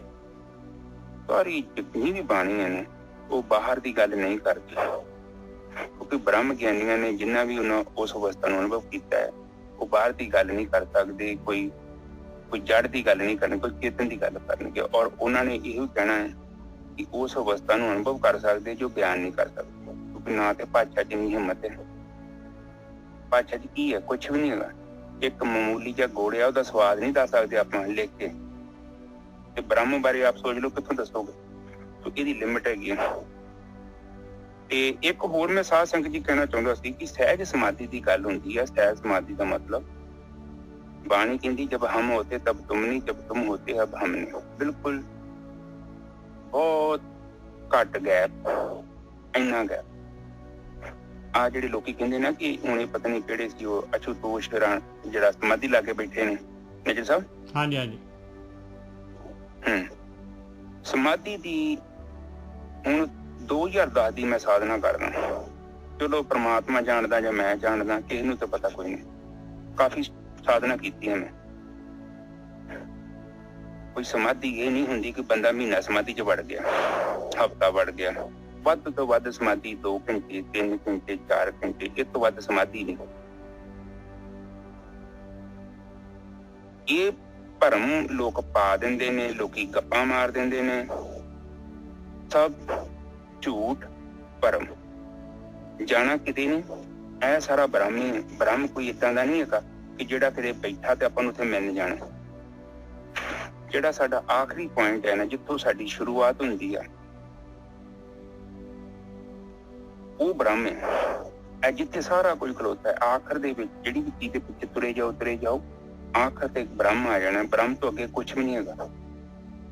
ਤੋ ਸਾਰੀਆਂ ਚੀਜ਼ਾਂ ਦੀ ਜਿਹੜੀ ਹੋਂਦ ਆ ਬ੍ਰਹਮ ਆ। ਬ੍ਰਹਮ ਕੋਈ ਮੇਰੇ ਜਾਂ ਤੁਹਾਡੇ ਵਰਗਾ ਕੋਈ ਇਨਸਾਨ ਨਹੀਂ ਹੈ ਜਿਹੜਾ ਇੱਥੇ ਹੈਗਾ ਜਾਂ ਉੱਥੇ ਨਹੀਂ ਹੈਗਾ। ਬ੍ਰਹਮ ਸਾਰਾ ਕੁਝ ਉਹਦੇ ਅੰਦਰ ਹੈ। ਤੇ ਉਹਦੇ ਲਈ ਕੋਈ ਵੱਖਰਾ ਮੰਡਲ ਨਹੀਂ ਬਣਿਆ।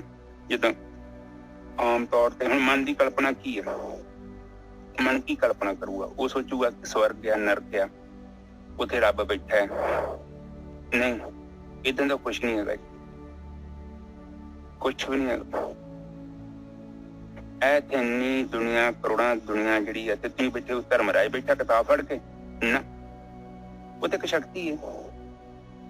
ਜਿਹੜਾ ਜੀਵ ਕਰਮ ਕਰਦਾ ਉਹ ਸ਼ਕਤੀ ਅੰਦਰ ਐਨਰਜੀ ਹੈਗੀ, ਸ਼ਕਤੀ। ਉਸੇ ਤਰ੍ਹਾਂ ਜੀਵ ਜਿਹੜਾ ਘੁੰਮੀ ਜਾ ਰਿਹਾ, ਕੋਈ ਬੰਦਾ ਨਹੀਂ ਉੱਥੇ ਬੈਠਾ, ਕੋਈ ਧਰਮਰਾਜ ਨਹੀਂ ਬੈਠਾ ਫਾਈਲਾਂ ਫੜ ਕੇ ਤੁਹਾਡੀਆਂ। ਔਨ ਦਾ ਸਪੋਟ ਹੀ ਤੁਹਾਡੇ ਕਾਰਨ ਸਰੀਰ ਦੇ ਅੰਦਰ ਤੁਹਾਡੇ ਸੰਸਕਾਰ ਨੇ, ਤੁਹਾਡੇ ਸੰਸਕਾਰਾਂ ਨੇ ਤੁਹਾਨੂੰ ਅਗਲੇ ਮੰਡਲ ਚ ਲੈ ਜਾਣਾ, ਗਰਭ ਮੰਡਲ ਚ। ਹਰ ਇੱਕ ਜਿਹੋ ਜਿਹਾ ਕਾਰਨ ਸਰੀਰ ਉਹੋ ਜਿਹਾ ਮੰਡਲ ਬਣਿਆ, ਉੱਥੇ ਜੀਵ ਦਾ ਆਪਣੇ ਆਪ ਹੀ ਪ੍ਰਵੇਸ਼ ਹੋ ਜਾਣਾ। ਉਹਨੂੰ ਨਵੀਂ ਜਦੋਂ ਵੀ ਜੂਨੀ ਮਿਲੂਗੀ, ਕੁਝ ਸਮੇਂ ਲਈ ਰੁਕਦਾ, ਦੁਬਾਰਾ ਦਾ ਜਨਮ ਹੋ ਜਾਂਦਾ। ਇਸੇ ਤਰ੍ਹਾਂ ਜੀਵ ਘੁੰਮਦਾ ਰਹਿੰਦਾ। ਜਿੱਦਾਂ ਬੈਂਕ 'ਚ ਪੈਸੇ ਜਮ੍ਹਾਂ ਕੀਤੇ ਹੁਣ ਮੈਂ, ਤੇ ਮੁੜ ਕੇ ਉਹ मैं खाने कट कट के मुड़ के माइनस की है। दूजी दुनिया भी जूनिया है उत्ते माइनस होंगे है। जिहड़ा मनुखा शरीर है इस माइनस भी कर सकते हैं प्लस भी कर सकते हैं। इंसान का जिहड़ा जन्म हुंदा ਉਹਦੇ ਵਿੱਚ ਹੀ ਕੀਤਾ ਕਰਮ ਆ ਉਹ फल ਦਿੰਦਾ है। ਜਿਹੋ ਜਿਹਾ फल मिलूगा वो फिर भोगना पैना भोगी जूनिया। बाकी जिन्नियां भी जूनियां वो सारियां भोगी जूनियां भोगदियां। तो ये चीज ਨੂੰ आपने ध्यान च रखना है। समाधि का एक ਜਿਹੜਾ ਭਰਮ ਹੈ ਲੋਕਾਂ ਨੇ ਪਾਇਆ ਹੋਇਆ ਉਹ ਵੀ ਕਲੀਅਰ ਹੋ ਗਿਆ। ਹੁਣ ਤੁਸੀਂ ਸਾਰੇ ਸਾਧਨਾ ਕਰਦੇ ਜੋ ਵਿੱਚ ਸਭ ਬਤਾਓ ਤੇ ਕਿੰਨੀ ਘੰਟੇ ਦੀ ਸਮਾਧੀ ਲੱਗੀ? ਵੱਧ ਤੋਂ ਵੱਧ 100 ਘੰਟਾ ਘੰਟਾ 100 ਘੰਟਾ बस 2 घंटे वो तो मैं जो चाह चलो हूँ साडी उम्र का मेरी उम्र का फर्क है। वध तो जेडे साधक आ 3 घंटे 4 घंटे किते लग गई। समाधि का मतलब ये नहीं है कि बड़ी वड्डी प्राप्ति है। समाधि तो इसलिए आ कि केवल मन नूं अंतर्मुखी करना है। बस उन्होंने ब्रेक मारनी है। परमात्मा नहीं कहता कि समाधि ला के जंगल च बैठा रहे। संसार च विचरना है संसार च रहना है इसे कार्य करने ने सारे। समाधि दवाई खानी है थोड़ी जी थोड़ा जिहा चित्त गंदा होया नाल साफ करी जाना। बस अपने जीवन नूं जिहड़ा तुहाडी ड्यूटी सहाइयां नूं पूरा करना है। पिओ अपना पिओ होण दा फर्ज निभावे पुत्र अपने पुत्र होण दा फर्ज निभावे धी अपने धी होण दा फर्ज निभावे पत्नी अपने पत्नी होण दा फर्ज निभावे। ज्यादा रिश्तियां च नहीं उलझना। मैं कहना 4-5 रिश्ते तुसीं फड़ लोगे ना तो बहुत वड्डी गल है। इस तो बाहर ना जाओ। ਜਦੋਂ ਇਹ ਰਿਸ਼ਤੇ ਸੁਧਰ ਗਏ ਨਾ ਤੁਹਾਡੇ ਤੇ ਦੁਨੀਆ ਆਪਣੇ ਆਪ ਹੀ ਸੁਧਰ ਜਾਣੀ। એનર્ਜੀ ਦਾ ਫਲੋ ਜੇ ਤੁਹਾਡੇ ਲਾਗਲੇ ਨਹੀਂ ਮਹਿਸੂਸ ਕਰ ਸਕੇ ਤੇ ਗੁਆਂਢੀਆਂ ਨੂੰ ਕਿੱਥੋਂ ਕਰਨਾ? ਸਭ ਤੋਂ ਪਹਿਲਾਂ ਤੁਹਾਡਾ ਜੀਵਨ ਸਾਥੀ ਅਨੁਭਵ ਕਰੂਗਾ। ਜੇ ਉਹੀ ਨਹੀਂ ਕਰ ਪਾ ਰਿਹਾ ਤੇ ਬੱਚਿਆਂ ਨੇ ਵੀ ਕਿੱਥੋਂ ਕਰਨਾ? ਉਸ ਤੋਂ ਬਾਅਦ ਤੁਹਾਡੇ ਬੱਚੇ ਉਸ ਤੋਂ ਬਾਅਦ ਜੋ ਤੁਹਾਡੇ ਕਰੀਬੀ ਨੇ ਸਾਰੇ ਅਨੁਭਵ ਕਰਨਗੇ। ਤੋ ਇਹ ਗੱਲਾਂ ਦਾ ਧਿਆਨ ਹੈ। ਤੋ ਬ੍ਰਹਮ ਗਿਆਨੀ ਕੀ ਚਾਹੁੰਦੇ ਨੇ? ਉਹ ਚਾਹੁੰਦੇ ਨੇ ਕਿ ਭੀੜ ਨੂੰ ਸਮਝਾਇਆ ਜਾਵੇ ਕਿਉਂਕਿ ਉਹਨਾਂ ਦੀ ਭਾਸ਼ਾ ਬੜੀ ਤਗੜੀ ਹੁੰਦੀ ਹੈ ਔਰ ਉਹ ਸੱਚ ਨੂੰ ਪ੍ਰਗਟ ਕਰਦੇ ਨੇ। ਉਹ ਫਿਰ ਕੀ ਕਰਦੇ ਨੇ ਕਿ ਉਹ ਗਿਆਨ ਦੇ ਰਾਹੀਂ ਬਹੁਤ ਜ਼ਿਆਦਾ ਪ੍ਰਕਾਸ਼ ਕਰ ਦਿੰਦੇ ਨੇ ਕਿ ਸੰਸਾਰ ਜਿੱਥੇ ਹਨੇਰੇ 'ਚ ਬੈਠਾ ਉੱਥੇ ਲਾਈਟ ਕਰ ਦਿੰਦੇ ਨੇ ਗਿਆਨ ਦੀ ਤਾਂ ਜੋ ਆਪਾਂ ਹਰ ਇੱਕ ਚੀਜ਼ ਨੂੰ ਉਹਦੇ ਰੂਪ 'ਚ ਦੇਖ ਸਕੀਏ। ਇਸ ਕਰਕੇ ਇਹ ਬਾਣੀ ਜਿਹੜੀ ਬ੍ਰਹਮ ਗਿਆਨੀਆਂ ਦੀ ਇਹ ਸਾਨੂੰ ਭਰਮ ਤੋਂ ਮੁਕਤ ਕਰਦੀ ਹੈ ਅਗਿਆਨ ਤੋਂ ਮੁਕਤ ਕਰਦੀ ਹੈ ਯਥਾਰਥ ਸੱਚ ਵੱਲ ਸਾਨੂੰ ਜਾਣ ਵਾਸਤੇ ਪ੍ਰੇਰਿਤ ਕਰਦੀ ਹੈ। ਤੋ ਬਾਣੀ ਤੇ ਕਹਿੰਦੀ ਕਿ ਤੂੰ ਆਪਣਾ ਦੀਪਕ ਖੁਦ ਦਾ ਦੀਪਕ ਆਪ ਬਣ ਕਿਸੇ ਤੇ ਨਿਰਭਰ ਨਾ ਹੋ। ਠੀਕ ਹੈ ਨਾ ਜਗਾ? ਹਾਂਜੀ ਹਾਂਜੀ ਅੱਗੇ ਚੱਲੀ ਹੁਣ ਬਾਣੀ ਬੋਲ। ਹਰ ਜਿਉ ਗੁਫਾ ਅੰਦਰ ਰੱਖ ਕੇ ਵਾਜਾ ਪਵਨ ਵਜਾਇਆ ਵਜਾਇਆ ਵਾਜਾ ਪੌਣ 9 ਦੁਆਰੇ ਪ੍ਰਗਟ ਕੀਏ 10ਵਾਂ ਗੁਪਤ ਰਖਾਇਆ। ਇਹ ਜਿਹੜੀ ਖੇਡ ਆ ਮਾਲਕ परमात्मा ने ਜਿਹੜਾ शरीर बनाया ਹੋਇਆ इंसान ਦਾ ਇਹ डिज़ाइन ही उस मालिक परमात्मा ने उसने इंजीनियर ने किया है और उन्हें ऐसे डिज़ाइनिंग की है कि 9 दरवाजे खुले रखे है जिन्हां तो आप ਜਿਹੜੇ ਹੈਗੇ ਆ संसार ਦੇ ਨਾਲ जुड़ सकते हैं और एक दरवाजा मालिक ने 10वां द्वार ਜਿਹੜਾ ਹੈਗਾ गुप्त रखा होया है। हाँ जी वीर जी। आप कहते कि हर जीव गुफा अंदर रख के वाजा पवन वजाया। ਹੁਣ ਜੀ ਜਿਹੜਾ ਸਰੀਰ 'ਚ ਰੱਖ ਕੇ ਤੇ ਪ੍ਰਾਣਾ ਦੇ ਨਾਲ ਕੀ ਵਾਜਾ ਵਜਾ ਦਿੰਦੇ ਆ ਬੰਦਾ ਚੱਲ ਪੈਂਦਾ ਪਵਨਾਂ ਦੀ ਚਾਬੀ ਲੱਗਦੀ ਪ੍ਰਾਣਾ ਦੀ ਫਿਰ ਤੇ ਜੀਵ ਜਾਗਦਾ। ਜੀਵ ਨੇ ਪ੍ਰਾਣਾ ਦੇ ਨਾਲ ਹੀ ਨੀਚੇ ਸਭ ਗਤੀ ਕਰਨੀ ਹੈ। ਬਿਲਕੁਲ ਆਪਾਂ ਜਿਹੜਾ ਸੁਣਦੇ ਆ ਬੋਲਦੇ ਆ ਇਹ ਜਾਂ ਹੱਥ ਤਾਂ ਚੁੱਕਦੇ ਆ ਇਹਦੇ ਮਗਰ ਸਾਰੇ ਪ੍ਰਾਣ ਹੀ ਹੈਗੇ ਨੇ। ਪ੍ਰਾਣ ਦਾ ਮਤਲਬ ਇੱਕ ਤੇ ਆਕਸੀਜਨ ਹੁੰਦੀ ਹੈ ਨਾ ਇੱਕ ਪ੍ਰਾਣ ਹੈ ਜਿਹੜੀ ਪ੍ਰਾਣ ਸ਼ਕਤੀ ਜਿਹਦੇ ਨਾਲ ਹੀ ਇਹ ਜੜ 'ਚ ਸ਼ਕਤੀ ਆਉਂਦੀ ਹੈ। ਇਹ ਜਿਹੜੇ ਪਵਨ ਹੈਗੀ ਹੈ ਜਿਹੜੇ ਪ੍ਰਾਣ ਹੈਗੇ ਨੇ ਇਹ ਮਤਲਬ ਇਹਦੇ ਕਰਕੇ ਹੀ ਸਾਰਾ ਕੁਝ ਵੱਜਦਾ ਹੈ ਸਾਰਾ ਕੁਝ ਜੀਵ ਬੋਲਦਾ ਹੈ ਜਾਂ ਖਾਂਦਾ ਪੀਂਦਾ ਸੌਂਦਾ ਇਹ ਸਾਰੀ ਕਿਰਿਆ ਪ੍ਰਾਣਾਂ ਦੇ ਨਾਲ ਹੀ ਹੁੰਦੀ ਹੈ ਜਿਹੜੇ ਪ੍ਰਾਣ ਚੱਲਦੇ। ਠੀਕ ਹੈ ਨਾ ਜੈਸਾ ਵਜਾਇਆ ਵਾਜਾ ਪਵਨ 9 ਦੁਆਰੇ ਪ੍ਰਗਟ ਕੀਏ 10ਵਾਂ ਗੁਪਤ ਰਖਾਇਆ। ਬਿਲਕੁਲ ਠੀਕ ਹੈ ਜੀ। 9 ਦਰਵਾਜ਼ਿਆਂ ਦੇ ਵਿੱਚ ਸਾਡਾ ਜੀਵਨ ਬਤੀਤ ਹੋ ਜਾਂਦਾ। ਬੰਦਾ ਜੰਮਦਾ ਵੀ 9 ਦਰਵਾਜ਼ਿਆਂ 'ਚ ਹੀ ਸਾਰਾ ਜੀਵਨ ਬਤੀਤ ਕਰਕੇ ਇੱਕ ਦਿਨ ਸੰਸਾਰ ਤੋਂ ਚੱਲ ਜਾਂਦਾ। ਉਹਨੂੰ ਗਿਆਨ ਹੀ ਨਹੀਂ ਹੁੰਦਾ ਕਿ 10ਵਾਂ ਦਰਵਾਜ਼ਾ ਵੀ ਹੈਗਾ। 10ਵਾਂ ਦਰਵਾਜ਼ਾ ਮਤਲਬ ਆਤਮਾ। 10ਵਾਂ ਦਰਵਾਜ਼ਾ ਕੋਈ ਸਰੀਰ 'ਚ ਕੋਈ ਬਾਰੀ ਬੁਰੀ ਨਹੀਂ ਹੈਗੀ। 10ਵਾਂ ਦਰਵਾਜ਼ੇ ਦਾ ਮਤਲਬ ਕਿ ਜਦੋਂ ਸਾਧਨਾ ਦੇ ਰਾਹੀਂ ਆਪਾਂ ਇਸ ਪ੍ਰਾਣ ਊਰਜਾ ਨੂੰ ਨਾਮ ਨੂੰ ਪ੍ਰਗਟ ਕਰਦੇ ਹਾਂ ਤੇ ਫਿਰ ਸਾਡੇ ਅੰਦਰ ਜਿਹੜਾ 9 ਦਰਵਾਜ਼ੇ ਬੰਦ ਹੋ ਜਾਂਦੇ ਆ। ਜਦੋਂ ਚੇਤਨਾ ਸਾਡੀ 9 ਦਰਵਾਜ਼ਿਆਂ 'ਚ ਇਕੱਠੀ ਹੋ ਕੇ ਆਪਣੇ ਮੂਲ 'ਚ ਸਰੋਤ 'ਚ ਠਹਿਰ ਜਾਂਦੀ ਹੈ ਤੇ ਉਹਨੂੰ ਅਨਮਨੀ ਅਵਸਥਾ ਕਹਿੰਦੇ ਆ। ਜਦੋਂ ਮਨ ਅਨਮਨੀ ਅਵਸਥਾ 'ਚ ਪ੍ਰਵੇਸ਼ ਕਰਦਾ ਹੈ ਤੇ ਸਾਡਾ ਪ੍ਰਵੇਸ਼ ਆਤਮਾ 'ਚ ਹੋ ਜਾਂਦਾ, ਉਹਨੂੰ 10ਵਾਂ ਦਰਵਾਜ਼ਾ ਕਿਹਾ ਗਿਆ। ਜਦੋਂ ਅਸੀਂ ਆਪਣੇ ਅੰਦਰ ਸਥਿਰ ਹੋ ਜਾਂਦੇ ਹਾਂ, ਸਾਰਾ ਕੁਝ ਸ਼ਾਂਤ ਹੋ ਗਿਆ, ਨਾ ਅਗਲੇ ਦਾ ਪਤਾ ਨਾ ਪਿਛਲੇ ਦਾ ਪਤਾ। ਅਸੀਂ ਬਿਲਕੁਲ ਹੀ ਵਰਤਮਾਨ ਕਾਲ ਰੂਪੀ ਧਾਰਾ ਜਾ ਕੇ ਸਥਿਰ ਹੋ ਗਏ ਹਾਂ। ਉੱਥੇ ਸਾਨੂੰ ਇਹ ਵੀ ਨਹੀਂ ਪਤਾ ਕਿ ਮੈਂ ਸਰੀਰ ਹਾਂ, ਇਹ ਨਾ ਪਤਾ ਕਿ ਮੈਂ ਚੇਤਨਾ ਹਾਂ। ਠੀਕ ਹੈ ਨਾ ਜਸਲ? ਬਹੁਤ ਵਧੀਆ ਗੁਰਕੀ ਸਾਹਿਬ, ਬਹੁਤ ਵਧੀਆ। ਵਜਾਇਆ ਵਾਜਾ ਪਾਉਣ 9 ਦੁਆਰੇ ਪ੍ਰਗਟ ਕੀਏ, 10ਵਾਂ ਗੁਪਤ ਰਖਾਇਆ, ਗੁਰਦੁਆਰੇ ਲਾਏ ਭਾਵਨੀ, ਇੱਕ ਨਾ 10ਵਾਂ ਦੁਆਰ ਦਿਖਾਇਆ। ਕਹਿੰਦੇ ਜਿਨ੍ਹਾਂ ਨੇ ਗੁਰੂ ਦੇ ਦੁਆਰੇ ਤੇ ਗੁਰੂ ਬ੍ਰਹਮ ਗਿਆਨੀਆਂ ਦੇ ਕੋਲ ਬ੍ਰਹਮ ਗਿਆਨ ਦੇ ਨਾਲ ਭਾਵਨਾ ਦੇ ਨਾਲ ਭਾਵਨਾ ਲਾਈ, ਪਿਆਰ ਲਾਇਆ ਇਹਨਾਂ ਨੇ, ਜਿਨ੍ਹਾਂ ਨੇ, ਉਹਨਾਂ ਨੂੰ ਉਹ 10ਵਾਂ ਦੁਆਰ ਜਿਹੜਾ ਹੈਗਾ ਪ੍ਰਗਟ ਹੋ ਜਾਂਦਾ ਹੈ, ਭਾਈ ਦਿਖਾ ਦਿੰਦਾ ਹੈ। ਤੁਹਾਡੇ ਸਵਾਸਾਂ ਦੀ ਆਵਾਜ਼ ਆ ਰਹੀ ਹੈ ਆ ਦੇਖੋ, ਇਹ ਬਹੁਤ ਜ਼ਿਆਦਾ ਆ ਰਹੀ ਹੈ। ਠੀਕ ਹੈ ਜੀ। ਗੁਰਦੁਆਰੇ ਲਾਏ ਭਾਵਨੀ, ਇੱਕ ਨਾ 10ਵਾਂ ਦੁਆਰ ਦਿਖਾਇਆ। ਉਹਨਾਂ ਨੂੰ ਉਹ 10ਵਾਂ ਦੁਆਰ ਜਿਹੜਾ ਹੈਗਾ ਦਿਖਾ ਦਿੰਦਾ ਹੈ ਉਹ ਮਾਲਕ ਪਰਮਾਤਮਾ। ਮਿਹਰ ਕਰ ਦਿੰਦਾ ਹੈ ਜਿਹੜੇ ਭਾਵਨਾ ਦੇ ਨਾਲ ਜਿਹੜੇ ਹੈਗੇ ਗਿਆਨ ਲੈਂਦੇ ਆ। ਤਹ ਅਨੇਕ ਰੂਪ ਨਾਉ ਨੌਨਿਧ, ਤਿਸ ਦਾ ਅੰਤ ਨਾ ਜਾਈ ਪਾਇਆ। ਕਹਿੰਦੇ ਉੱਥੇ ਜਿਹੜੇ ਹੈਗੇ ਆ ਉਹ ਮਾਲਕ ਪਰਮਾਤਮਾ ਆਤਮਾ ਜਿਹੜੀ ਅਨੇਕਾਂ ਰੂਪਾਂ ਦੇ ਵਿੱਚ ਜਿਹੜੀ ਹੈਗੀ ਆ ਸੰਸਾਰ ਦੇ ਵਿੱਚ ਹੈਗੀ ਆ। ਤਹ ਅਨੇਕ ਰੂਪ ਨਾਉ, ਉਹ ਪਰਮੇਸ਼ਰ ਦਾ ਨਾਮ ਜਿਹੜਾ ਹੈਗਾ, ਨਾਮ ਪਦਾਰਥ, 9 ਨਿਧੀ 18 ਸਿੱਧੀਆਂ ਨਾਮ, ਅੰਮ੍ਰਿਤ ਰਸ, ਤਿਸ ਦਾ ਅੰਤ ਨਾ ਜਾਈ ਪਾਇਆ। ਕਹਿੰਦੇ ਉਹਦਾ ਤਾਂ ਅੰਤ ਹੀ ਨਹੀਂ ਪਾਇਆ ਜਾ ਸਕਦਾ। ਕਹੇ ਨਾਨਕ ਹਰ ਪਿਆਰੇ, ਜਿਉ ਗੋਬੰਦ ਰੱਖੈ, ਵਾਜਾ ਪਵਨ ਵਜਾਇਆ। ਮਹਾਰਾਜ ਤੀਸਰੀ ਪਾਤਸ਼ਾਹੀ ਕੇ ਦੱਸ ਰਿਹਾ ਆਪਾਂ ਨੂੰ ਬਈ ਉਹ ਮਾਲਕ ਪਰਮਾਤਮਾ ਨੇ ਆਹ ਖੇਡ ਬਣਾਈ ਆ ਤੇ ਜਿਉ ਪਾਇਆ ਸਰੀਰ ਦੇ ਵਿੱਚ, ਔਰ ਇੱਕ 10ਵਾਂ ਦੁਆਰ ਜਿਹੜਾ ਹੈਗਾ ਗੁਪਤ ਰੱਖਿਆ ਹੋਇਆ ਉਸ ਮਾਲਕ ਪਰਮਾਤਮਾ ਨੇ। ਉਹਨੂੰ ਆਪਾਂ ਨੇ ਇਹ ਮਨੁੱਖਾ ਜੂਨ ਜਿਹੜੀ ਹੈਗੀ ਇਹ ਉਸ 10ਵੇਂ ਦੁਆਰ ਨੂੰ ਜਿਹੜਾ ਹੈਗਾ ਪ੍ਰਗਟ ਕਰਨ ਵਾਸਤੇ ਹੀ ਮਿਲੀ ਹੈ ਆਪਾਂ ਨੂੰ।